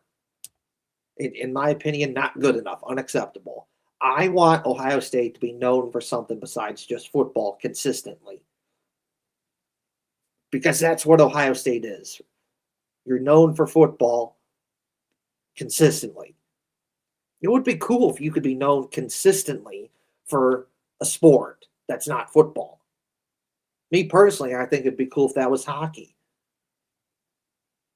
consistently. You know, it would be nice if I could look at Ohio State and I could say, yeah, they're gonna have a good season. They're good consistently. And oh my God, did you see the guys that they're producing? Look at this. That guy went to Ohio State. That guy went to Ohio State. That guy went to Ohio State. But you can't say that. You just can't say that. That's the unfortunate reality. You can't say that. There is no Johnny Gaudreau type of a talent that's coming out of Ohio State. There is no Dylan Larkin or a Kyle Connor coming out of Ohio State. There is no Kent Johnson or a Jack Johnson or an Adam Fantilli or a Zach Wierenski type of talent coming out of Ohio State. I wish it wasn't like that, but that's the truth. Is when you don't care about hockey or just other sports in general, not named football, that's what you're going to get. You're going to get minimal results. It's just going to be blah. Average at best if you're lucky. You know, Ohio State, you had a good run there to the Frozen Four during the 2017-2018 season. And the following year, you won the Big Ten in the regular season. And then that following year, look, you had a good team there. It looks like there's some positive momentum that you're building up there. And, coronavirus and other goofball shenanigans happen. And then that kind of killed it right there. Because you really haven't been the same since then. Like, yes, you've made some NCAA tournament appearances after that. But, you really haven't had the momentum that you had back then. Because I really do believe that if, coronavirus and all those other shenanigans didn't happen, you were onto something there to where you were finally building some positive momentum where you were just being consistently good. And then coronavirus and all that other stuff just killed it. You're done. You just haven't been the same. And the last time they went to the Frozen Four before the 2017-2018 season was the 90s. But that's what you get when you don't put effort into hockey. You get that. You'll get, well, if we're lucky, average at best, and every once in a while you have a real good season where you have a run to the Frozen Four. And then after that, you really don't hear about them after that. It's like, yeah, it's okay. It doesn't have to be like that, Ohio State. It does not have to be like that. You can get off your ass and you can put more effort into other sports besides football. It's possible. You can do it. I know you're not interested in doing that. To you, it's football and only football, but you can do it. Michigan, they're consistently good at football, and they've put effort into other sports. They've had good basketball teams. Their hockey team is consistently good. National championships, Frozen Fours. They've won the Big Ten. They got Hobie Baker Award winners, which is the Heisman Trophy for college hockey. Most recently, Adam Fantilli. And then you can look at Michigan and be like, wow, that guy went to Michigan. That guy went to Michigan. That guy went to Michigan. Just all this top talent. You can say that about other schools like Minnesota or Michigan or a Boston College, Michigan State or other Big Ten schools. You can't say that about Ohio State. I wish you could, but you can't. So I want you to be better. I want you to be better. I want you to be more than just a football school, because you can do both. You can be consistently good at football, and you can be consistently good at hockey, and so much more. You can do it. Other schools have shown that you can do it. It can be done. When you put more effort into things, you are rewarded. And I want to see that. I want to see that. I want to see that. I would love for Ohio State to have their own outdoor hockey game at the Shoe, just like what Penn State's going to have this upcoming January when they play Michigan State. I would love to have that for Ohio State. I would. They've played in outdoor games up in Cleveland. They played up in Minnesota when they played the Golden Gophers. But unfortunately, they haven't had that chance to play at the Shoe. Because look at what the Blue Jackets did. It was awesome. The outdoor game at Ohio State was awesome. The best of the best. It was awesome. One of the greatest sporting events I've ever been to in my life. That was set a record for 94,000 plus for second highest ever attended outdoor game ever. It set TV records for most watched TV game since 2019. The best of the best. The world got to see what a great place Columbus was. The world got to see what the Blue Jackets are about. The world got to see what Ohio State was about. It was cool. My brother, he's not much of a hockey guy. Like, if you give him tickets to a hockey game, he'll go. He's not going to go out of his way and watch a hockey game on, like, TV. But if you give him tickets to a hockey game, he'll go. And he's not much of a hockey guy. But even he liked the outdoor game. He loved it. It was awesome. So, like, let's go. Like, if the Blue Jackets can do it, it was awesome. I want to see Ohio State do it. Let's get a hockey game for Ohio State at the Shoe. I want to do it. I want to see it. I want to be able to say that, yes, Ohio State had an outdoor hockey game at the Shoe. I can't say that. I just can't. I just can't. I wish I could, but I just can't. I wish I could say that.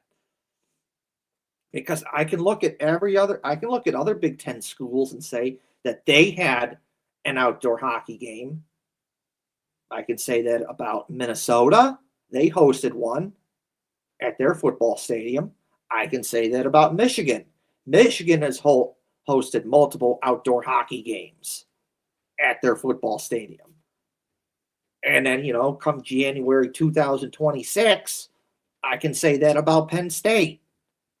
Just would love to see Ohio State just, have an outdoor hockey game. Let's get with the program here. Let's put more effort into hockey. Because when you do that, you're rewarded. Let's look at Penn State. Penn State historically is not known for hockey. They're not. They're kind of in the same spot like Ohio State and many other schools where they're just known for football. That's it. And then every so often, you'll probably like the hockey team or the baseball team or the basketball team will have like a good season. And then it just kind of goes, okay, well, that was fun. I guess we won't hear from you for like another 20 years. But the difference is Penn State has made the decision to be different, to change that. They put more effort into their hockey program. They got a better hockey facility. Now Penn State's hockey facility is seen as one of the best rinks in college hockey. It's really good. And when you have that, guess what? You attract better players that come to your school. And then your program gets better. And then better coaches come. And when you have better hockey rinks, better coaches, better players, you get better results. And Penn State, they're just coming off their best season ever in Penn State hockey history, where they made a trip to the Frozen Four. And how'd they build off of that?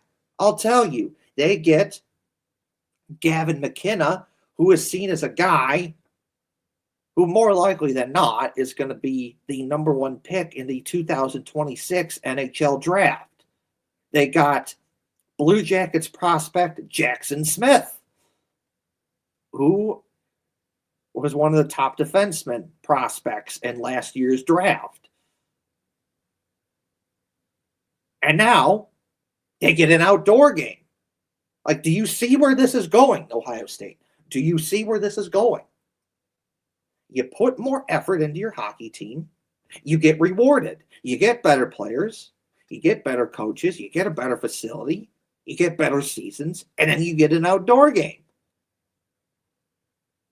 So I would love to see Ohio State put more effort into hockey consistently more. Let's do better. Let's not just be a football school anymore. Because it's kind of bland and boring, in my opinion. It is what it is. It's just bland and boring. I want Ohio State to be, be like the women's hockey team. Be consistently good at hockey.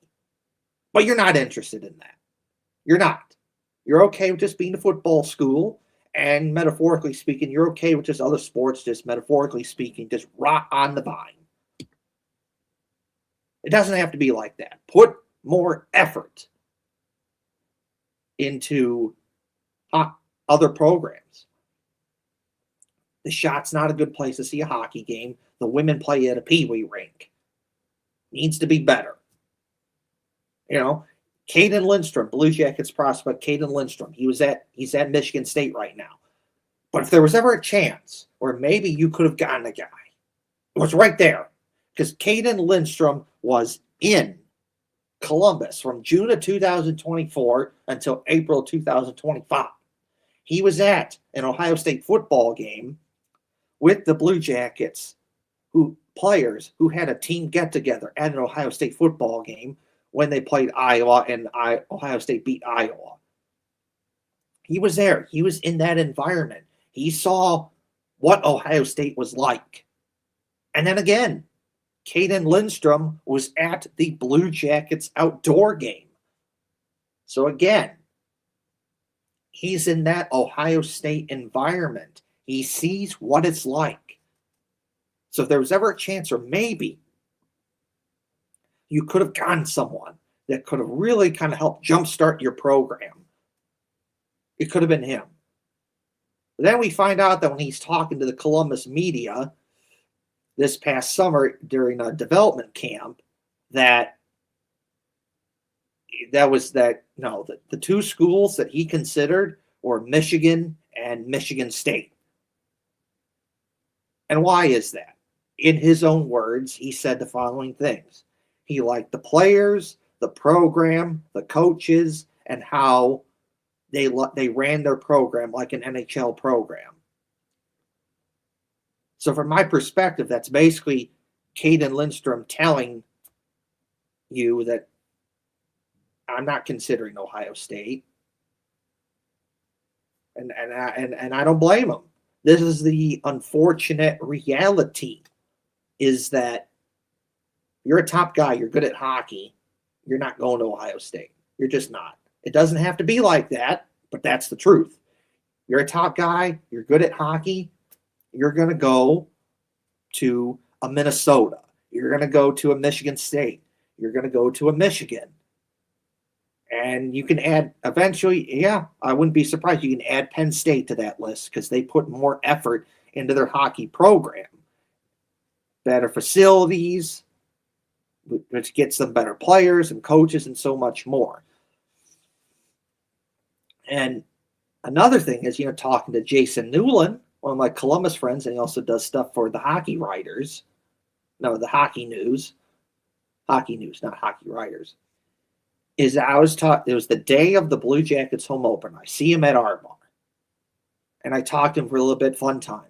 And we talked some stuff about the Blue Jackets and so much more. But one of the things I talked to him about is Ohio State hockey. Because Jason Newland, he's a big Blue Jackets guy, but he's a really, really, really big Ohio State guy.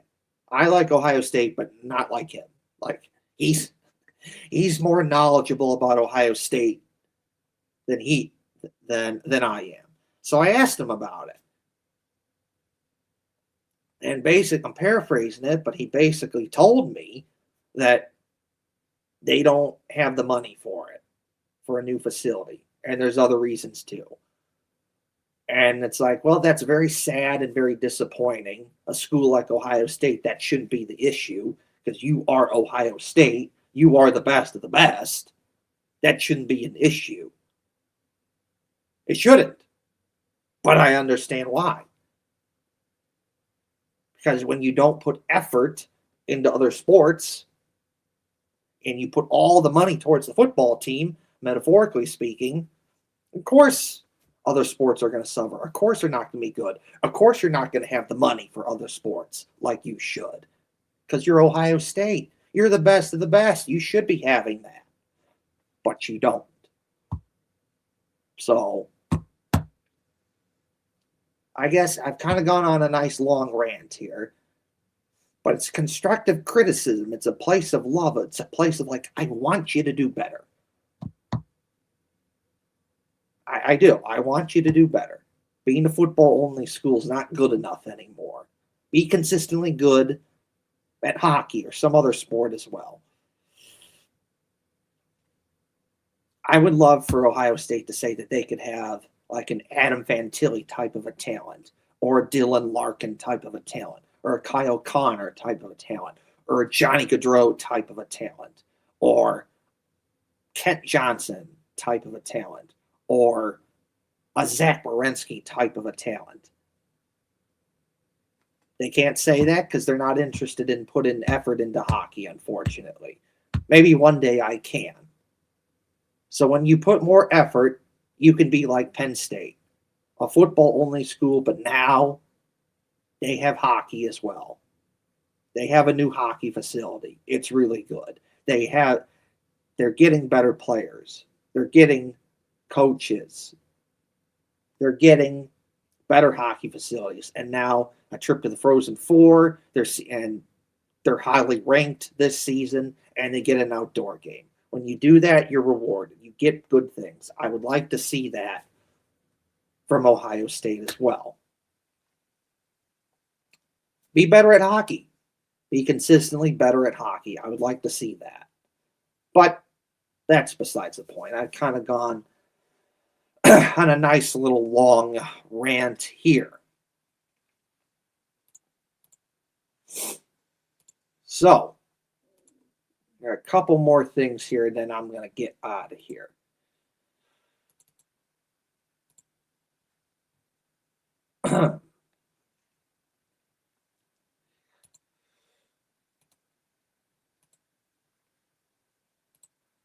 Look at Brutus. Look at Brutus here, showing support for the Blue Jackets.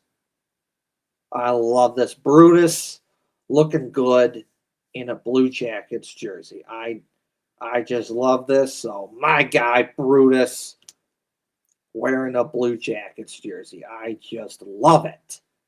Shout out to Brutus for wearing a Blue Jackets jersey. I just love it. Looks awesome.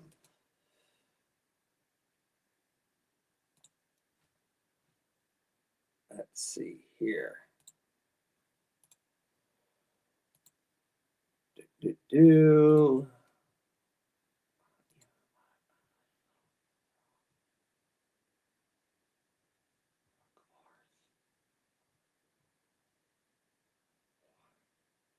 Da, da, da, da, da.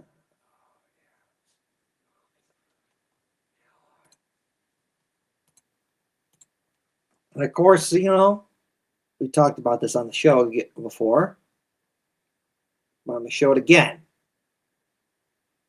Who remembers that one time when Nick Foligno wore an Ohio State helmet, football helmet, after a Blue Jackets game when they beat the Penguins in 2019? Who remembers this? I remember this, and it was cool. So, definitely one of my more favorite Blue Jackets moments. Like, look at this. This is just awesome. It's Nick Foligno when he played for the Blue Jackets, wearing an Ohio State football helmet after the Blue Jackets beat Pittsburgh in November of 2019.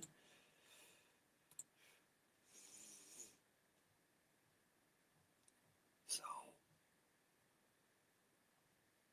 let's see. So, where is it? Put. Okay. So next up, I'm not doing this to be rude towards Adam King. He works for 10 TV, one of the many people in the Columbus media. Adam King has come to 2 of the Union Blue Soldiers marches that I've done.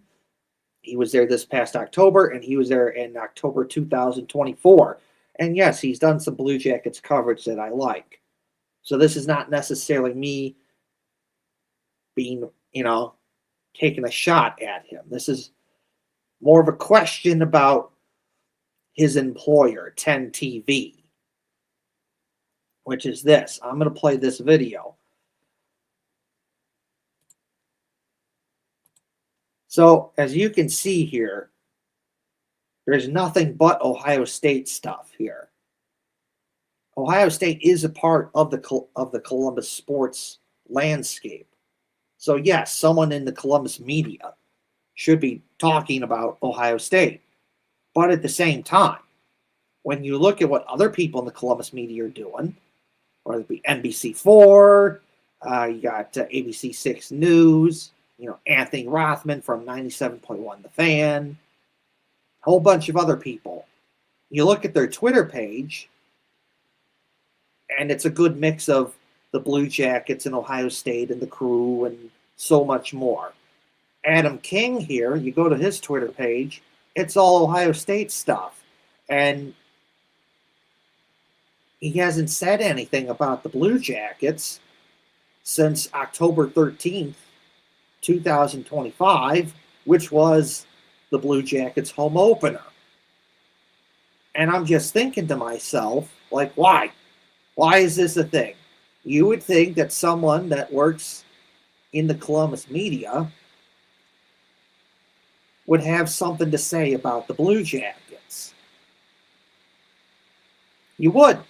Because, listen, the Blue Jackets, there's been a lot of ups and downs this season. There's been some downs where they haven't been very good, and there's been some ups where they have been good. There's a lot of stuff that you could talk about involving the Blue Jackets. And to not say anything about the Blue Jackets on your Twitter page since the Blue Jackets home opener, I think is goofy and stupid. Is that something that you're doing on purpose, Adam King? Or is this something that 10 TV is making you do? Because look,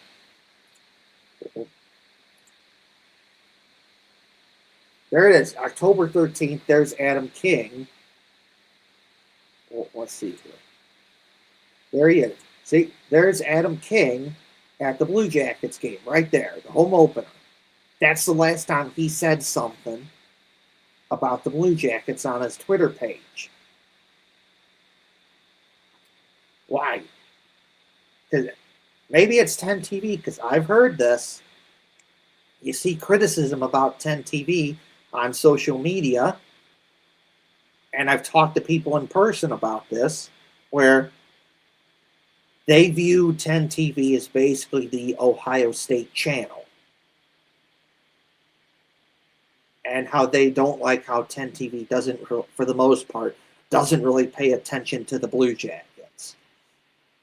And at first I'm like, oh, I'm not so sure about that one. But more and more I see stuff like that, and I talk to people about it. It keeps popping up again and again and again. Yeah, it probably is true. It kind of does make you wonder what's going on there. Is this something that Adam King is doing all on his own? Or is this a 10 TV thing where it's like, only talk about Ohio State, that's it? Well, I want to talk about the Blue Jackets or this or that. Nope, sorry. Ohio State. And this isn't just an Adam King thing. Nicole Sheeran also works for 10 TV, and her Twitter page is like the same exact thing. She hasn't said anything about the Blue Jackets since the home opener. Dom Taberry, big sports guy, 10 TV in the Columbus media. He hasn't said anything about the Blue Jackets on his Twitter page since this past September. where he says, "Oh, I'm interviewing Dean Evison." And if you want to back up, the last time he said something about the Blue Jackets before September 2025 was this past April 2025 when he was at a Blue Jackets game. It was the last game of the season. It was the last game of the season where the Blue Jackets beat the New York Islanders 6-1. So is this just a thing where they're doing this on their own, where maybe they just don't care about the Blue Jackets as much? Or is this a 10 TV thing where they are making them say, no, you can't talk about the Blue Jackets. We gotta bend over backwards for Ohio State, because it's not like this everywhere else in the Columbus media. Everywhere else in the Columbus media, it's a more balanced approach.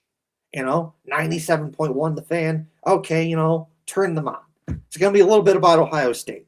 Sure, you'll probably hear something about like the Crew or baseball season. Here's what's going on with the Reds or the Guardians. Right now it's football, so it's like, okay, this is what's going on with the Bengals and the Browns. Maybe you hear something about the Cavs, and yes, you hear a lot of good stuff about the Blue Jackets. And then TV news, it's like, okay, ABC 6 News, they're real good about this. You see stuff about Ohio State, you see stuff about the Crew, but then you see a lot of stuff about the Blue Jackets. NBC4 is the same way. So like, and the Columbus Dispatch, obviously they do that too. And then obviously you have all the people on social media for the Columbus media, Brian Hedger and Aaron Portzline and Mark Scheig, and Dave Holmes, and he's ABC 6 News, but and Kellyanne Stitz and so much more. You see him post on their Twitter page all the time about the Blue Jackets. And then some of those people are more general people, so it's a little Ohio State and Crew and whatnot too, but it's like, it's a more balanced coverage. Why is this like this with 10 TV? Why is this? Because it just seems like you're just the Ohio State channel. When I look at the Twitter pages of Dom DeBerry, Adam King, and Nicole Sharon, I think that's how you say it, it's just like, okay, well, it's just Ohio State. And it's like, yeah, I like Ohio State, but it's like, come on now, let's get with the program here. Let's talk about the other teams here. Like, you work in the Columbus media. There's a lot going on there in the sports world that does not involve Ohio State. You should talk about them like everyone else in the Columbus media does. I just don't get this, why when you look at reporters for 10 TV on their Twitter page, it's just basically Ohio State with minimal Blue Jackets coverage. I just don't get it. And then see, look, there he is there's Adam King on the blue carpet. And then that's it. Because you keep going down after that, and it's all Ohio State stuff. It's like, what are we doing here? Why? Why are you doing that? All right, in my opinion, if I had to take a guess, it's probably 10 TVs, saying you got to do Ohio State stuff and only Ohio State stuff, because it certainly, feels like that 10 TV is whipped by Ohio State and Ohio State has 10 TV by the balls. Because it's not like this any other place. You go anywhere else in the Columbus media, and they're talking about what's going on in Columbus. Oh, Ohio State did this, and the Blue Jackets did this, and the Crew did this, and Blue Jackets won a big game, and we have the coverage. Here's Dave Holmes live from Nationwide Arena talking about it. Here's this, here's that, blah, blah, blah, blah, blah. So, like, other people in the Columbus media, they're putting in the work. They're talking about Ohio State. They're talking about the Blue Jackets. They're talking about the Crew. And so, the Clippers and so much more. But like 10 TV, it's like, for the most part, where are you? For like the 50th time, it's okay, let's talk about Ohio State. It's like, okay. Kind of bland and boring because, everyone talks about Ohio State in the Columbus media. You need a more balanced approach, which is what everyone else in the Columbus media is doing, except for 10 TV for some apparent reason, which I don't get. I don't get it. So, it is what it is. I don't get it. So, why is it like that? Why is just 10 TV, for the most part, just going to not pay attention to other things not named Ohio State? Like, you can't, in today's world, you can't do that. That's not good enough anymore. Like, you need to get with the program. You need to get with the times. Look around you, 10 TV. Look around you. There's a lot of stuff going on in Columbus that's not Ohio State. Blue Jackets, Crew, Clippers, and so much more. Like, let's get off your ass. Let's go. Let's put in the work. ABC 6 News is doing it. They're talking about everyone. NBC 4 is doing it. You've seen the Columbus Dispatch, you're doing it. Social media, that's obviously a big thing. A lot of people in the Columbus media are there as well. They're doing it. 97.1 The Fan is doing it. They see what's going on. They can see that there's stuff going on in Columbus that isn't just Ohio State. Why can't you, 10 TV? Why? Why can't you do that? You just, come on now. But you need to get with the program here. Get off your ass. Let's go.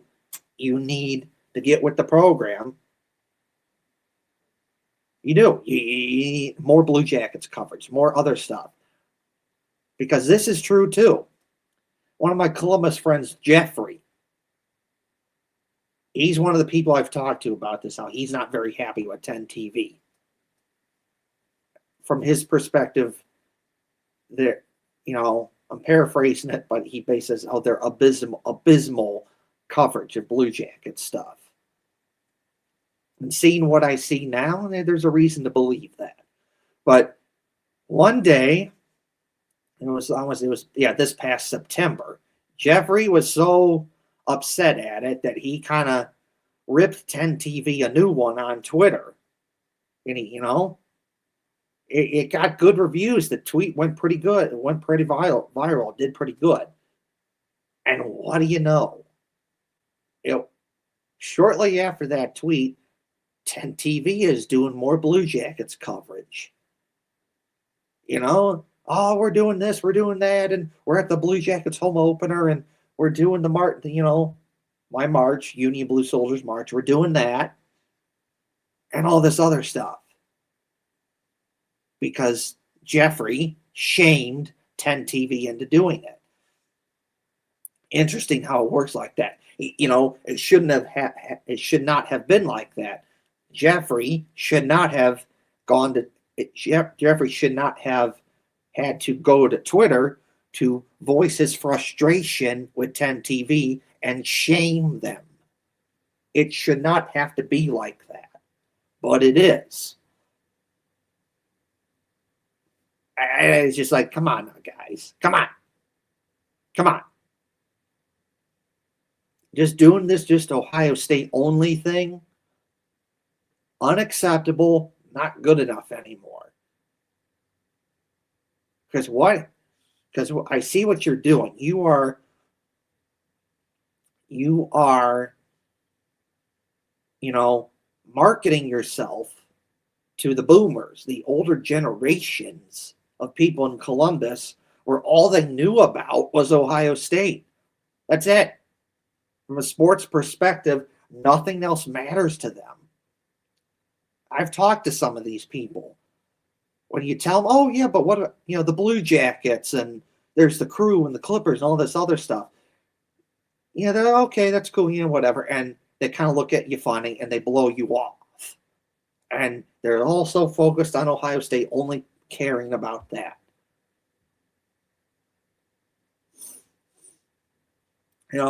So Marcy, who's a good teacher friend of my mom, who worked at a school for over 30 plus years now, both retired now. But Marcy, who's a good friend of my mom, she has a cousin named Mary, originally from Columbus, but now she's down in Florida. And again, kind of what I just described, she is more of that boomer mindset where the only thing is Ohio State to her. And she knows about the Blue Jackets because I've talked to her about the Blue Jackets. And I know that she's, been to I do believe she's been to a Blue Jackets game. It's like she knows it's there, but when you're just you grow up in a world where Ohio State's the only thing, anything else doesn't matter to you from a sports perspective. And I see it. All she's posting about, oh, Ohio State, yay. And it's like, yeah, cool. I like Ohio State. But there's much more to Ohio State. And 10 TV, that's what you're doing. You are marketing from my perspective, you're marketing yourself to those boomers in Columbus who grew up in a world where Ohio State was the only thing in town. And that's not a good strategy, because you know what's going to happen? Eventually, all those boomers will leave this world, and then there goes your audience. You're screwed. There goes your audience. You'll be screwed because you couldn't be bothered to put in the time and the effort to talk about something else, the Blue Jackets or the Crew or something else. You'll be screwed. And then you'll be left there wondering, oh, gee, what happened? People are, oh, hey, you remember what 10 TV? Yeah, I remember 10 TV. Oh, well, what happened to them? Well, they were just too busy just being Ohio State only. And then, the older generations, the boomers that they were pandering to, that live in a world that remember only, grew up in a world where Ohio State was the only thing that mattered. And that's what they grew up on. And to this day, that's what they care about. Well, they're gone. And now their audience is gone. And I guess they're screwed. ABC 6 News and NBC 4 and the Columbus Dispatch and so many other people in the Columbus media, 97.1 The Fan, and so much more, guess what? They're not screwed. They are not screwed because they put the time and the effort into talking about stuff that's, yes, Ohio State, but they also talk about the Blue Jackets and the Crew. I've seen a little talk about the Clippers and baseball season. Oh, hey, this is what the Reds and Guardians are doing. And, football right now. Okay, this is what the Bengals and Browns are doing. Guess what? They'll never be screwed because they put in the time and effort to talk about other stuff. They're not so reliant on Ohio State stuff. They will never be screwed. So that even years from now, when all these boomers that grew up in a world where Ohio State was the only thing in town and they eventually leave this world, they're not going to be screwed. They're not. Because they put so much time and effort into talking about other stuff. So that's in my opinion, this is your decision, 10 TV. This is your decision. Get with the times, or you're screwed. You're screwed, in my opinion. If you don't get with the times, you'll be screwed, and years from now, we'll all be wondering, Oh, yeah, you remember 10 TV? Yeah, I remember 10 TV. Oh, whatever happened to it? So the way to fix that, so you don't get left behind, let's talk about the Blue Jackets more. Let's do a little more crew. Let's do a little more Clippers. Let's do a little, other stuff in Ohio that does not involve Ohio State. That's the way to fix it so that you don't get left behind. Because in my opinion, that's where you're going, 10 TV. You're getting left behind. Because everyone else in the Columbus media, they see where this is going. They can read between the lines and they can see where this is going. And they can see that the younger generations of people, and just people in general, regardless if you're young and old, want more balanced coverage. Yes, give them the Ohio State coverage, but also talk about the Blue Jackets and the crew and so much more. ABC 6 News, they've been awesome with the Blue Jackets. They've had an interview with Jet Greaves recently. That was good. They had, Hefty Duck and I, we featured this on the show before, which is ABC 6 News. It was Dave Holmes who did a behind-the-scenes interview with the Blue Jackets equipment manager.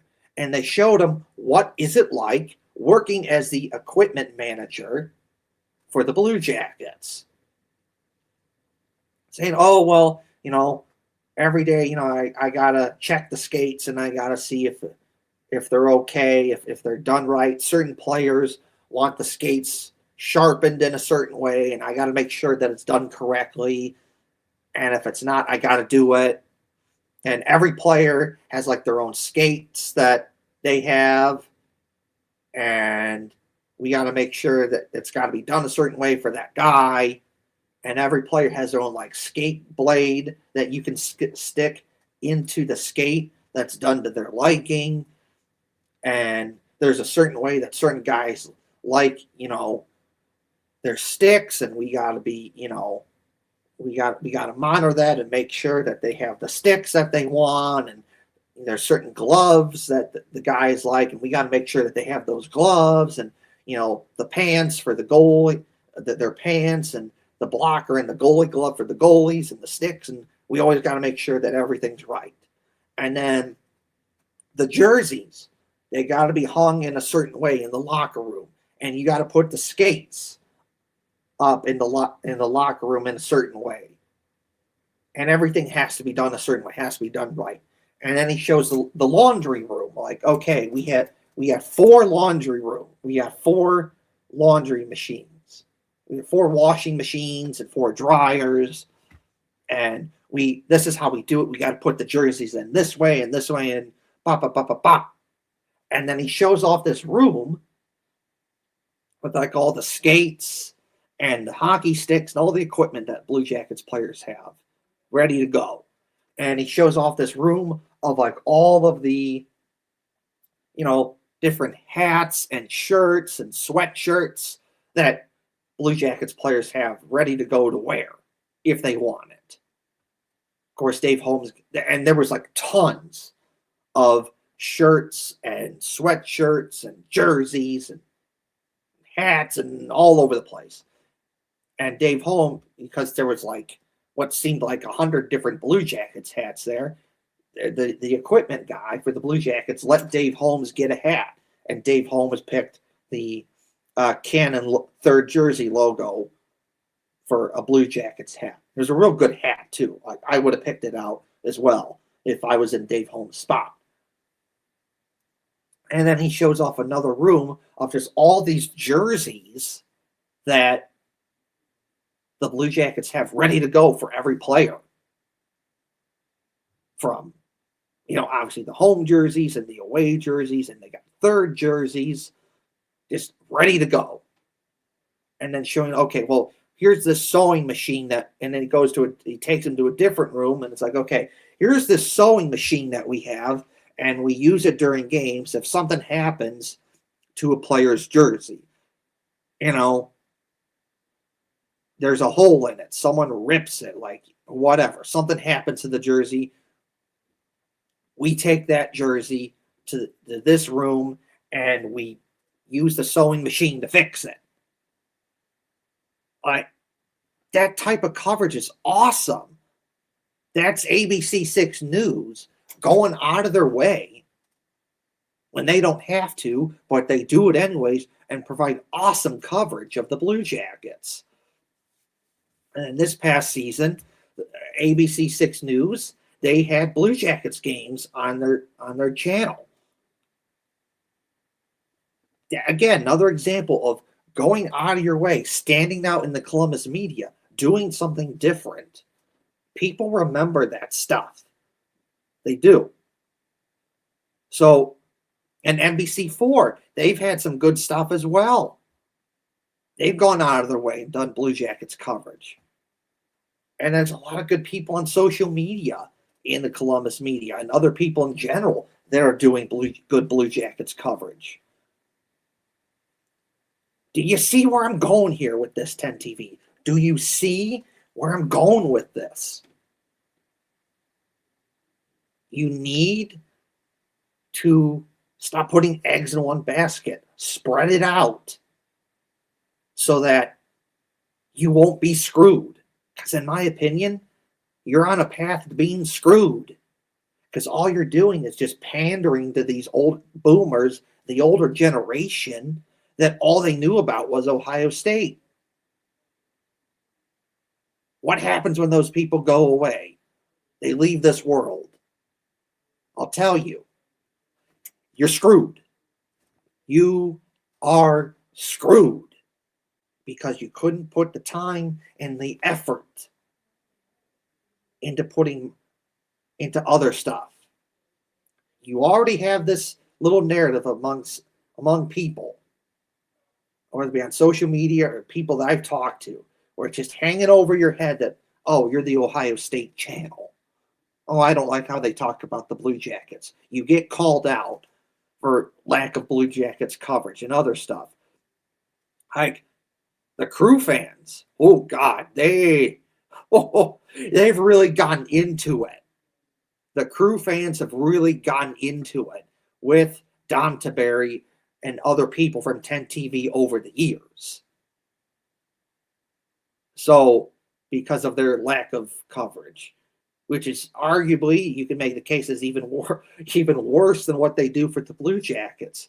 And I've seen this over the years on Twitter. You call out Don Taberry or someone else. More specific, usually it's just Don Taberry that they went after. They went after other people too. But they go after Don Taberry, like, where's the Crew coverage? And Don Taberry, he would say, no, I like the Crew. We talk about the Crew. And it would just be like he'd post some picture from him from a Crew game from like years ago. Or he'd post like, oh, that one time he interviewed Frankie Hayduke, who's a Crew legend years ago. Or he'll post like a GIF where it's like he's got like the two checkered flags, where it's like a yellow background with like black on it that you see at Crew games. And he goes like this, waving the flags. That's what he does. And it's like, okay, yeah, so that's good Crew coverage, thanks. But like, other than that, what are you doing? Nothing. And it's the same idea with the Blue Jackets, where someone calls out Don Taberry and they say, oh, and he'll say, well, we like the Blue Jackets, and we talk about. And again, it's like, oh, here, look, we interviewed this player or this coach, or here's me or this or that at a game. And it's like, again, cool, but you're not doing that consistently. You're falling behind, 10 TV. You're falling behind. You're falling behind because everyone else in the Columbus media, they're getting with the times. They're getting with the program. Yeah, they're talking about Ohio State, but they're talking about the Blue Jackets and the Crew and so much more, because in today's world, there is so much going on in Columbus and in the state of Ohio that's not Ohio State. And if you don't adapt, you don't change your ways, in my opinion, you will be screwed, 10 TV, we will be looking at you years from now, and we'll be saying, "Oh man, whatever happened to 10 TV? I remember them. Oh, I wonder whatever happened." So it's time. The way to make sure, in my opinion, that you don't get screwed and left behind, let's get more Blue Jackets coverage and other Ohio sports related things that's not Ohio State. Do what ABC 6 News is doing. Do what NBC4 is doing. The Columbus Dispatch, 97.1 The Fan. Do what other people on social media in the Columbus media are doing. Or if there's just different Blue Jackets fan accounts on social media that are talking about the Blue Jackets, giving their own opinions. And yes, some of it is good coverage. It is. So to make sure that you don't get screwed and left behind, 10 TV, it's time. You need to get off your ass and get with the times and talk about stuff in this great state of Ohio and the great city of Columbus. That's not Ohio State. It's right there in front of you. You got Blue Jackets and Crew and Clippers and so much more. Everyone else in the Columbus media recognizes that. They realize that. They're able to see what's going on. But it certainly does not feel like that you don't get it yet. So get with the times or get left behind. More Blue Jackets coverage and so much more that does not involve Ohio State. You can be like everyone else in the Columbus media and get with the times, or you can get left behind. So I've gone on a nice little long rant here. That's all I have to say about that. So, just, throwing that one out there that you need to get with the times.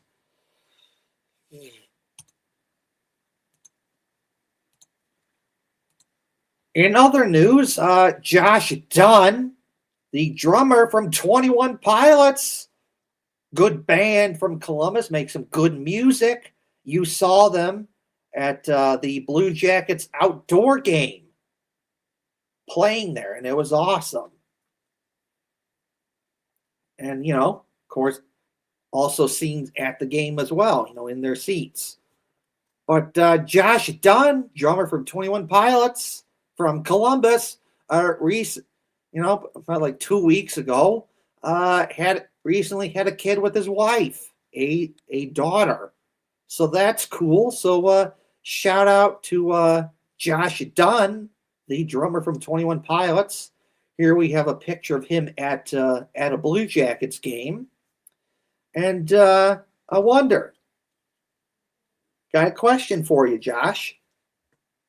I know you're a big Blue Jackets guy. You've been to some Blue Jackets games, and along with your fellow bandmate and friend Tyler Joseph, I know you at the Blue Jackets outdoor game putting on a good show. I wonder, you gonna take Josh? You gonna take your daughter to any Blue Jackets games?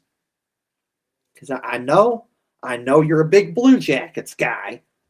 So are you gonna take your daughter to any Blue Jackets games?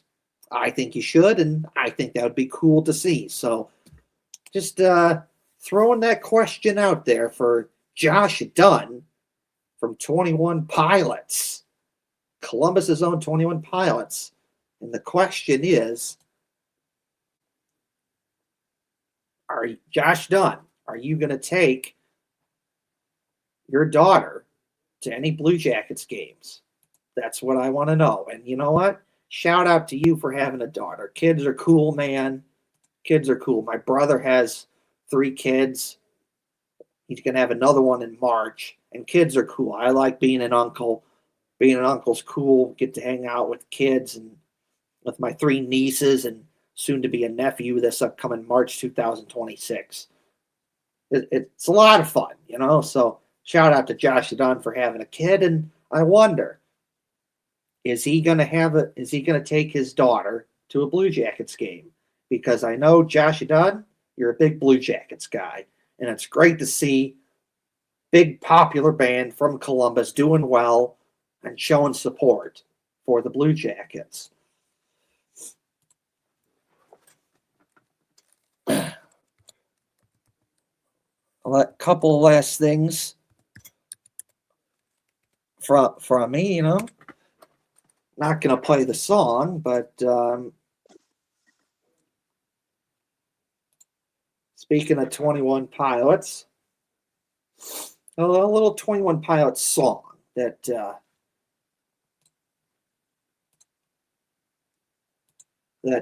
I've been listening to a lot recently. We'll put it up on the screen here.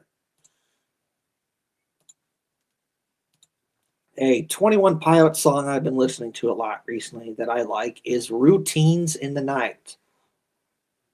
I like this song. This is a good song. I like this song, and I've been listening to this song a lot. So, just throwing that one out there. I think this is a song you should check it out. Routines in the Night by 21 Pilots. And they like the Blue Jackets. So, check it out. Let's see here. Do I have anything else to say? Well, let's see here.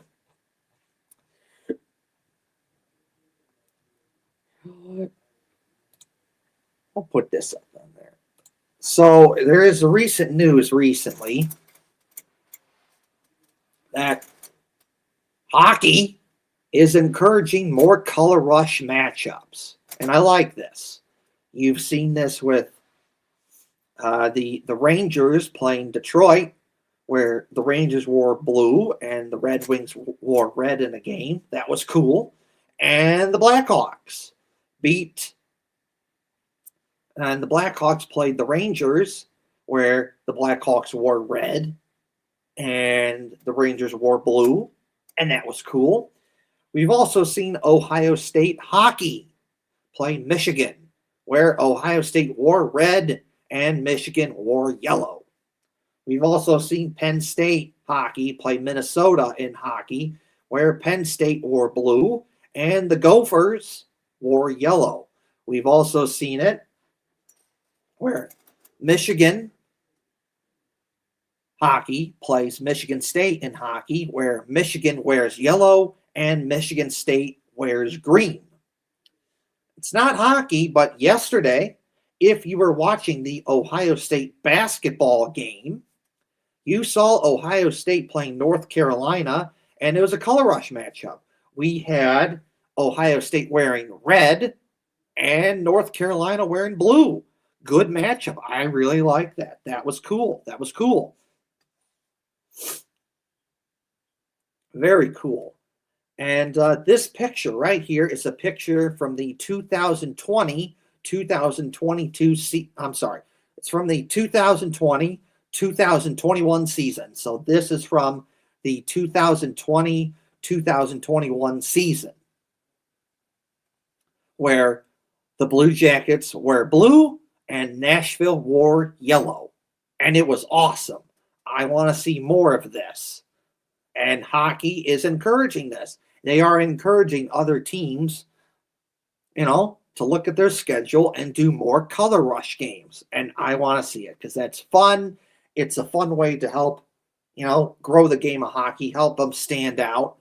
Do color rush. I want to see it. I want to see more of that. We've seen some of it, and I want to see more of it. Obviously the Blue Jackets right here, blue versus yellow. But, you could play like the Red Wings and do blue versus red. You could do the Blue Jackets versus the Devils and do blue versus red. Blue Jackets versus the Carolina Hurricanes and do blue versus red. Blue Jackets versus the Blackhawks, and you could do blue versus red. You could do Blue Jackets versus the Stars, do blue versus green.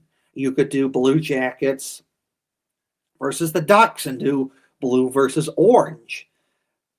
Blue Jackets versus the Panthers, blue versus red.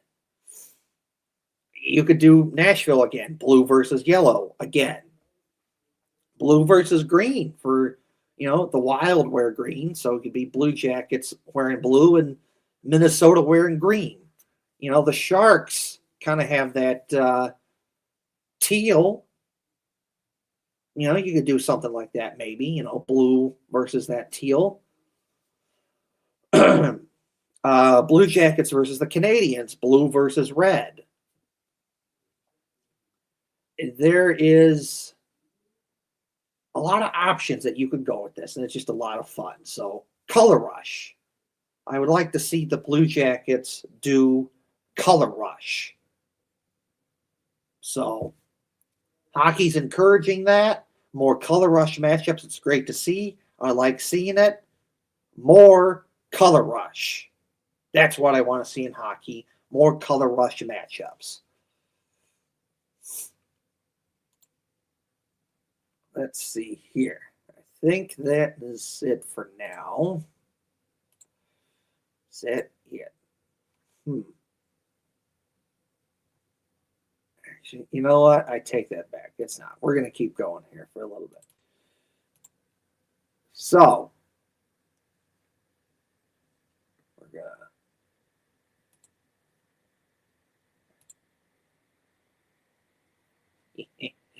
So, having a little fun with this, Of course, this is a response back from March 2025, the day of the Blue Jackets outdoor game, and Michigan hockey made a plant the flag joke. And there's this Michigan fan that said, again, it's the blue uniform team that beats the red uniforms in the shoe. And I responded to that and said, the blue team did beat the red team at the shoe, and that team is the Blue Jackets. CBJ with a couple exclamation points. And of course, it's a picture of the final score at the Blue Jackets outdoor game at Ohio State, in which the Blue Jackets beat the Detroit Red Wings by a final score of 5-3. So, just having some fun with that, that you got a derpy Michigan fan being goofy and kind of cringe and derpy. Be like, oh, it's the blue team that's going to win again. Well, you're right. It was the blue team.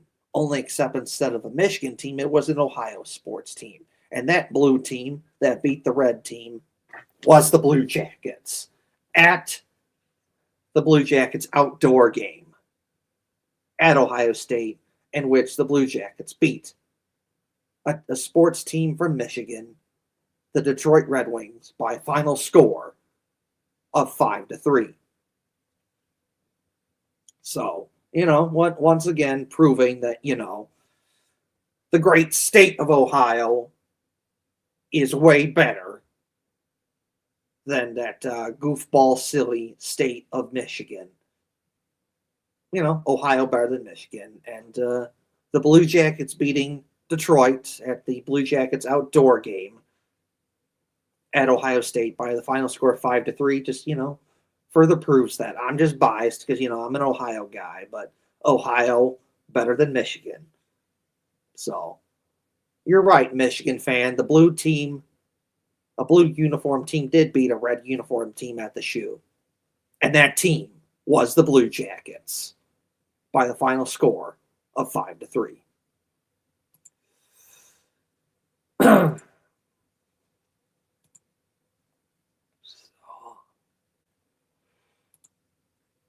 We'll put this up on the screen here. We'll zoom in because it's kind of hard to read.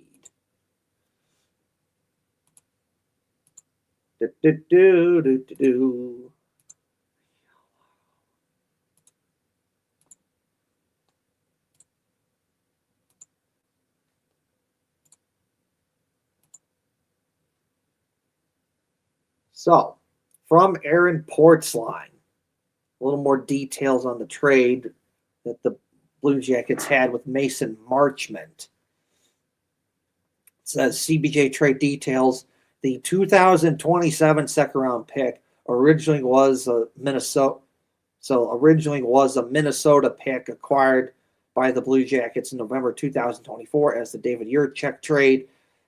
The 2026 fourth round pick originally belonged to the Rangers, which was acquired by the Blue Jackets as part of the deadline deal for Jack Roslovic in March of 2024. And I like this because you know what? You're not using, you had 2 picks that originally weren't yours and now yours, but it's the second pick. So you still have a second round pick and a fourth round pick that you can do something with it. Whether that be you use that pick to draft someone, you use that pick in a trade, you use that pick to draft someone, and then that guy you drafted you use in a trade. I like this. I like this. You still have some draft picks to play with here if you want to make a move rather than just getting rid of both. So I like this. So to recap, we have a second round draft pick, originally the Wild. That's a 2027 second round draft pick. That was part of the David Jiricek trade in November 2024. And then the fourth round draft pick was originally part of the Jack Roslovic deal, originally belonged to the Rangers. So you still, if I'm reading this right, you still have a second round pick and a fourth round pick to play with that you can use either to draft a guy, you use that pick to trade someone, use that pick to draft a guy, but then that guy you drafted, you use in a trade. So overall, I like this. You know, this is good. I like this. Let's see here. You know what? We're going to talk about Mason Marchment for a little bit here. We're going to talk about Mason Marchment because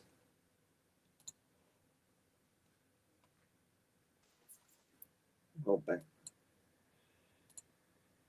I want to share this. Oh, kind of. We'll put this up on the screen here.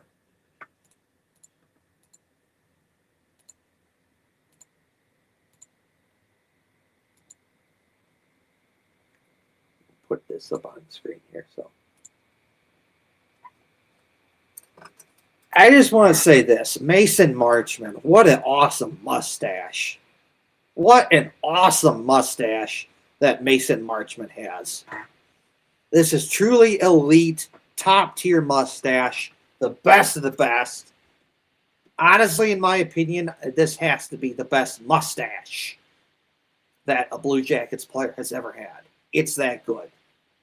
Mason Marchment, as of right now, in my opinion, you have the best mustache. The best of the best. This has to be the best ever mustache that a Blue Jackets player has ever had. I really think it is that good. Just that good. Top tier. So let's see here. You know, I'm going to get that 3-hour show. I was kind of robbed of it last week because Hefty Duck had a brain fart there. It is what it is. No disrespect, Hefty Duck, but, you know, it is what it is. So we're going to talk to get to 3 hours because I want that 3-hour show, you know? Let's see here.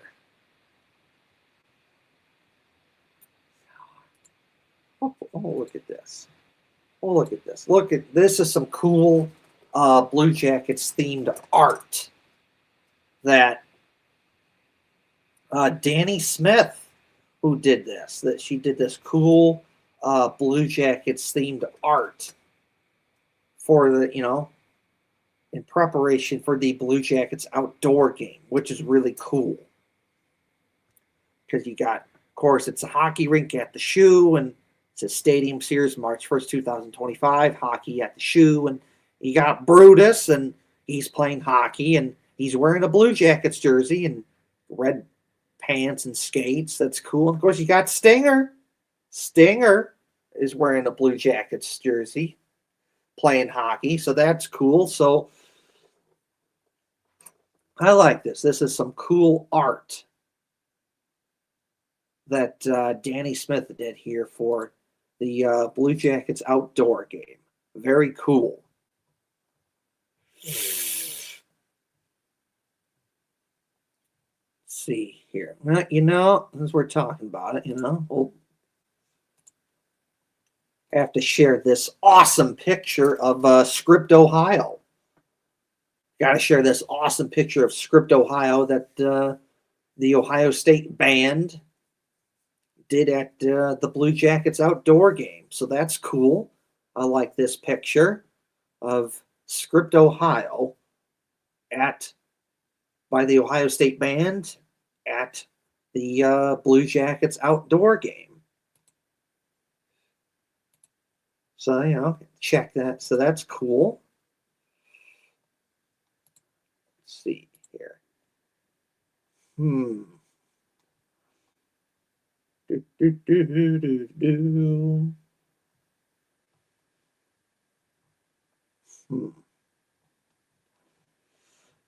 Oh, you know what? That's what we'll do.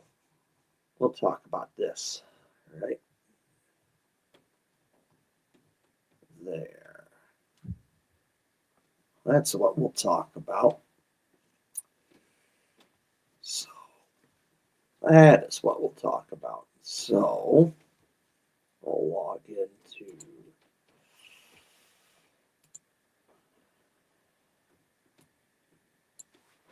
So we'll talk about this. There's going to be an Ohio State night at the Blue Jackets game.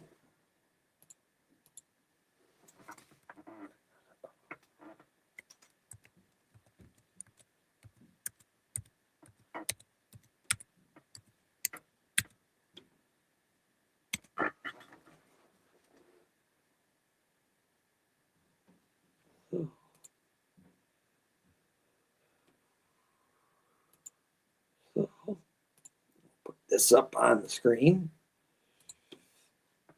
So on Thursday, March 5th, 2026, the Blue Jackets are having the annual Ohio State night, which is cool. It's definitely one of the better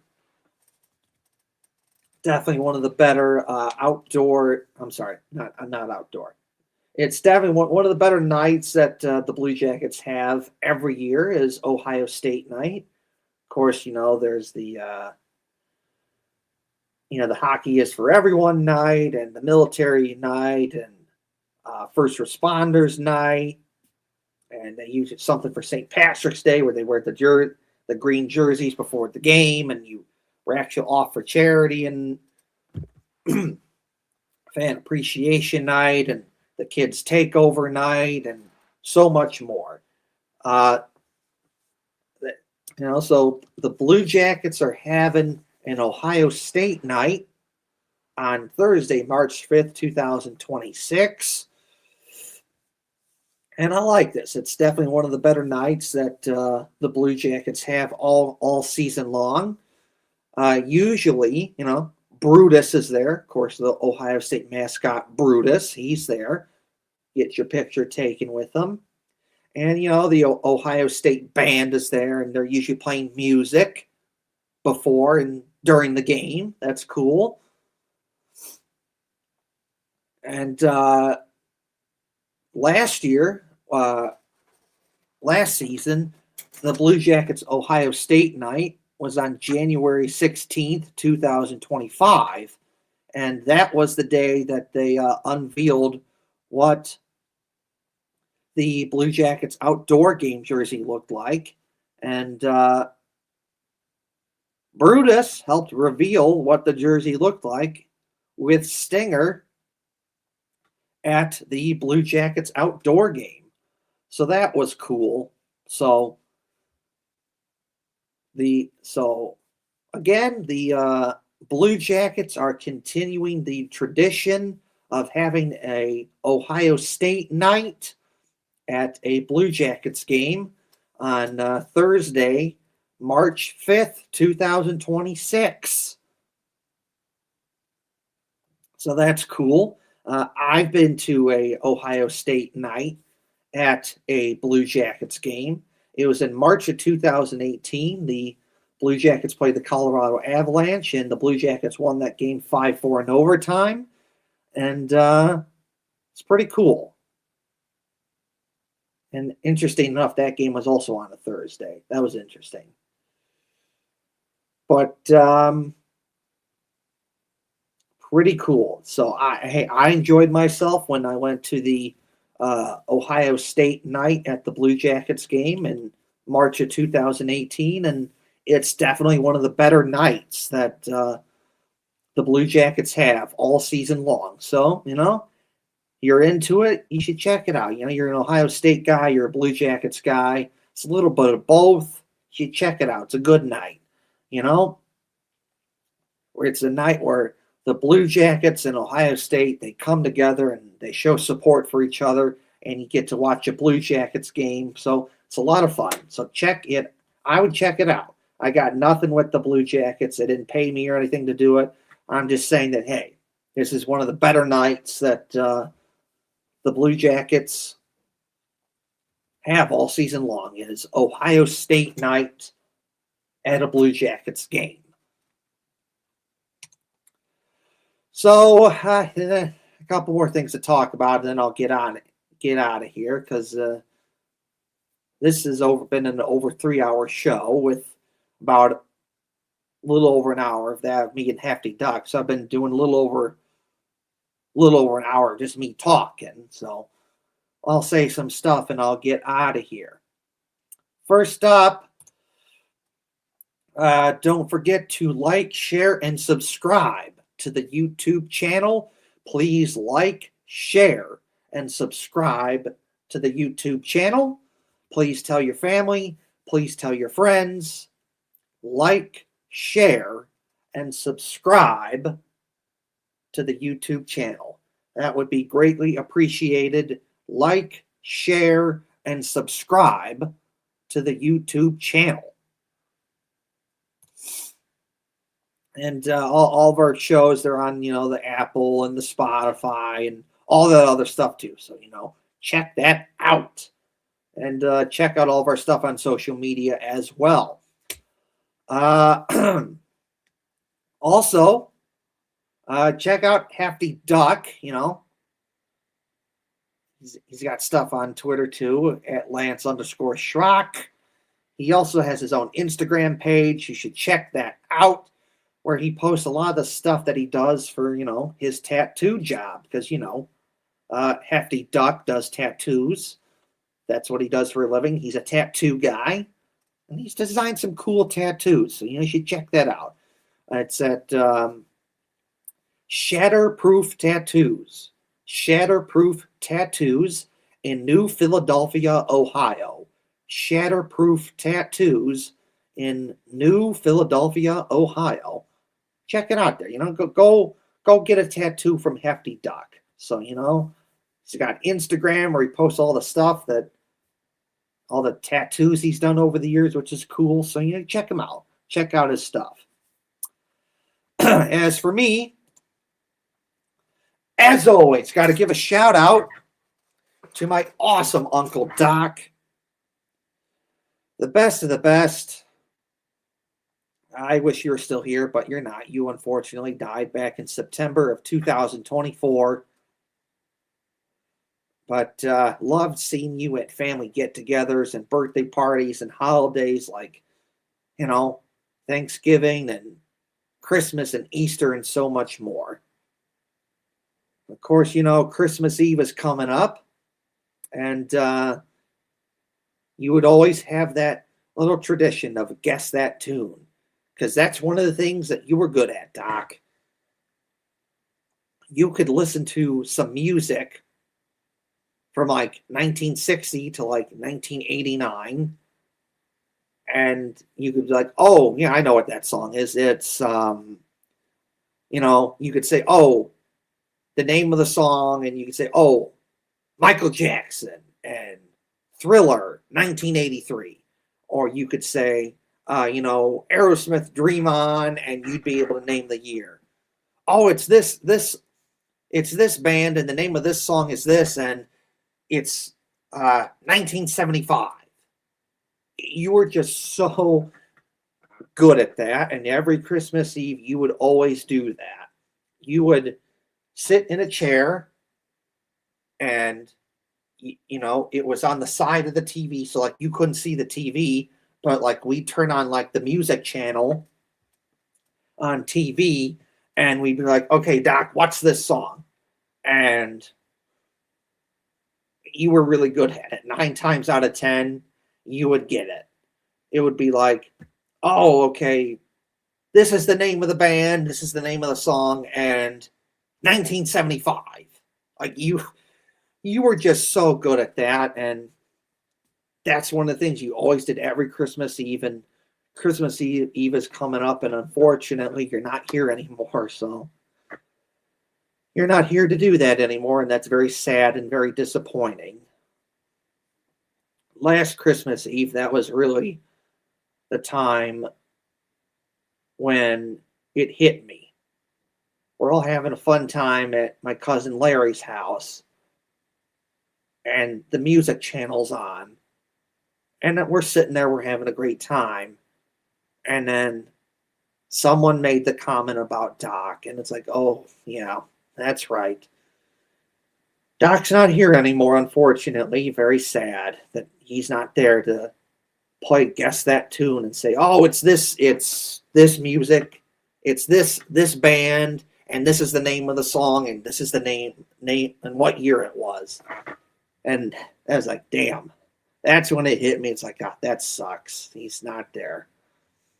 Very sad and very disappointing. And you were a big hockey guy, Doc. You loved hockey just like me. Part of my inspiration comes from you.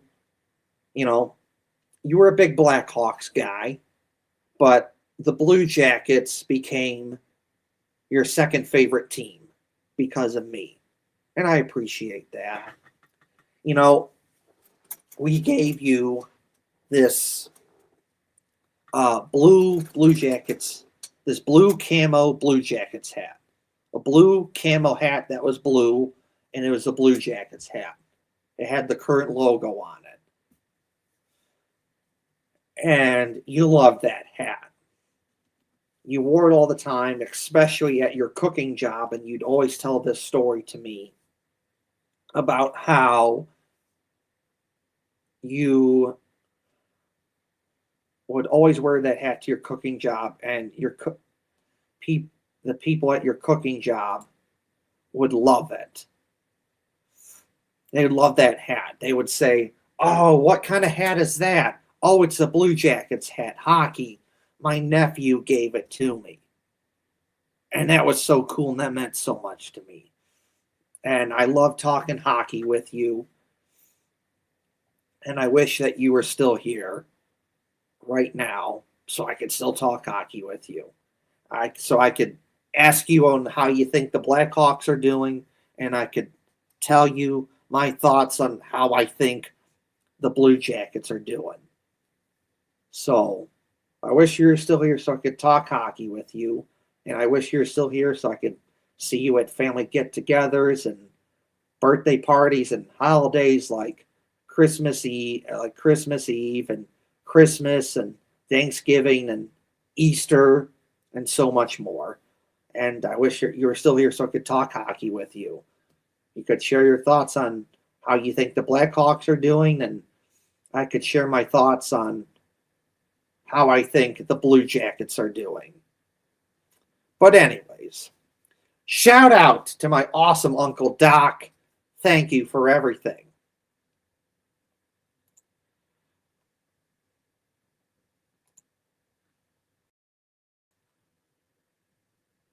Let's put me back on the screen there. So, one last thing for me is, as always, don't flip it. Don't forget, check out Union Blue Soldiers. Check out Union Blue Soldiers. Check out Union Blue Soldiers.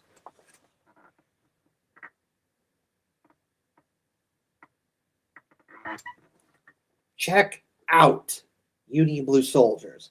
Follow Union Blue Soldiers on all social media platforms. Check out Union Blue Soldiers. We do marches and we do a lot of fun stuff. We marches that have been on TV from NBC4, Whitney Harding, Clay Hall from ABC6 News, Adam King. He's been at our marches. It's a great time to bring fellow Blue Jackets fans together to cheer on the Blue Jackets. If you've been to a Blue Jackets game within the last about 7 years or so, you've probably seen a march from Union Blue Soldiers on the scoreboard at a Blue Jackets game.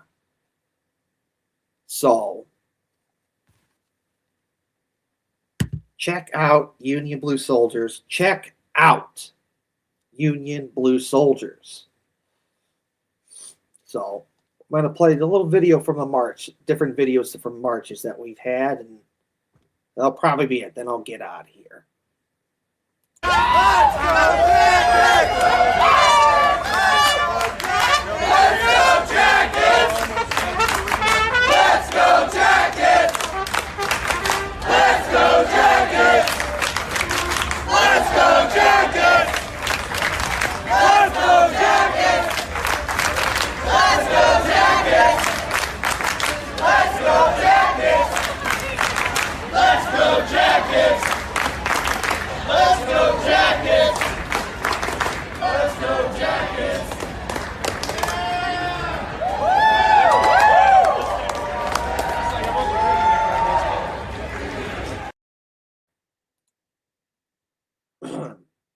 So that was just a video of different marches that Union Blue Soldiers has had over the years. You know, Stinger's been there, and the people who throw the T-shirts into the crowd at Blue Jackets games have been there, and Adam King from 10 TV's been there, and Whitney Harding from NBC4 has been there.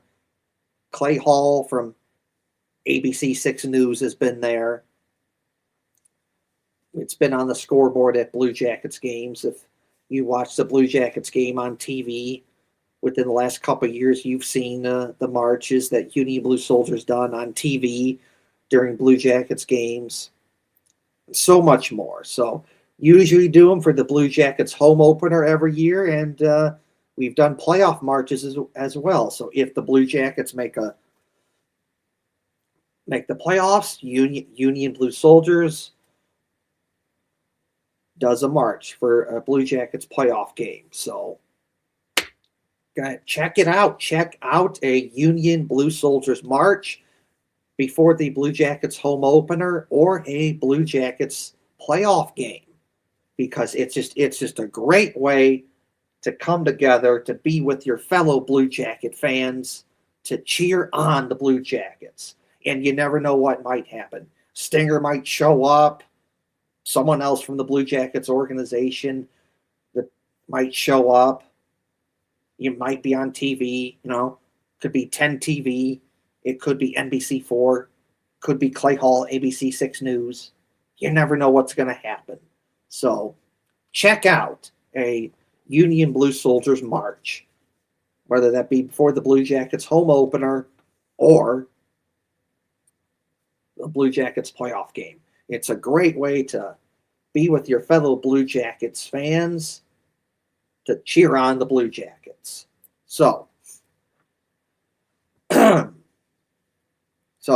last thing. Our next show will be on Tuesday, December 30th, 2025. Again, the next show that Hefty Duck and I will be doing will be Tuesday, December 30th, 2025. Tuesday, December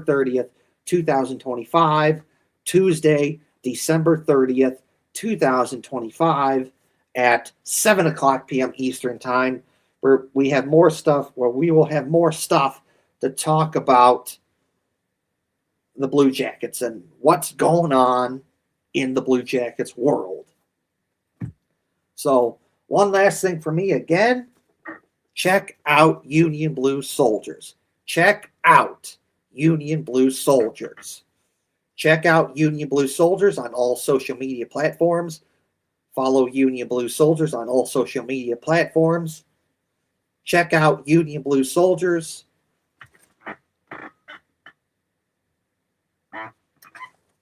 check out Union Blue Soldiers.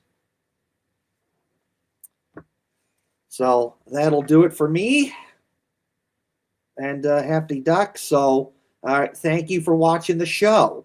We'll see you next time. Bye now.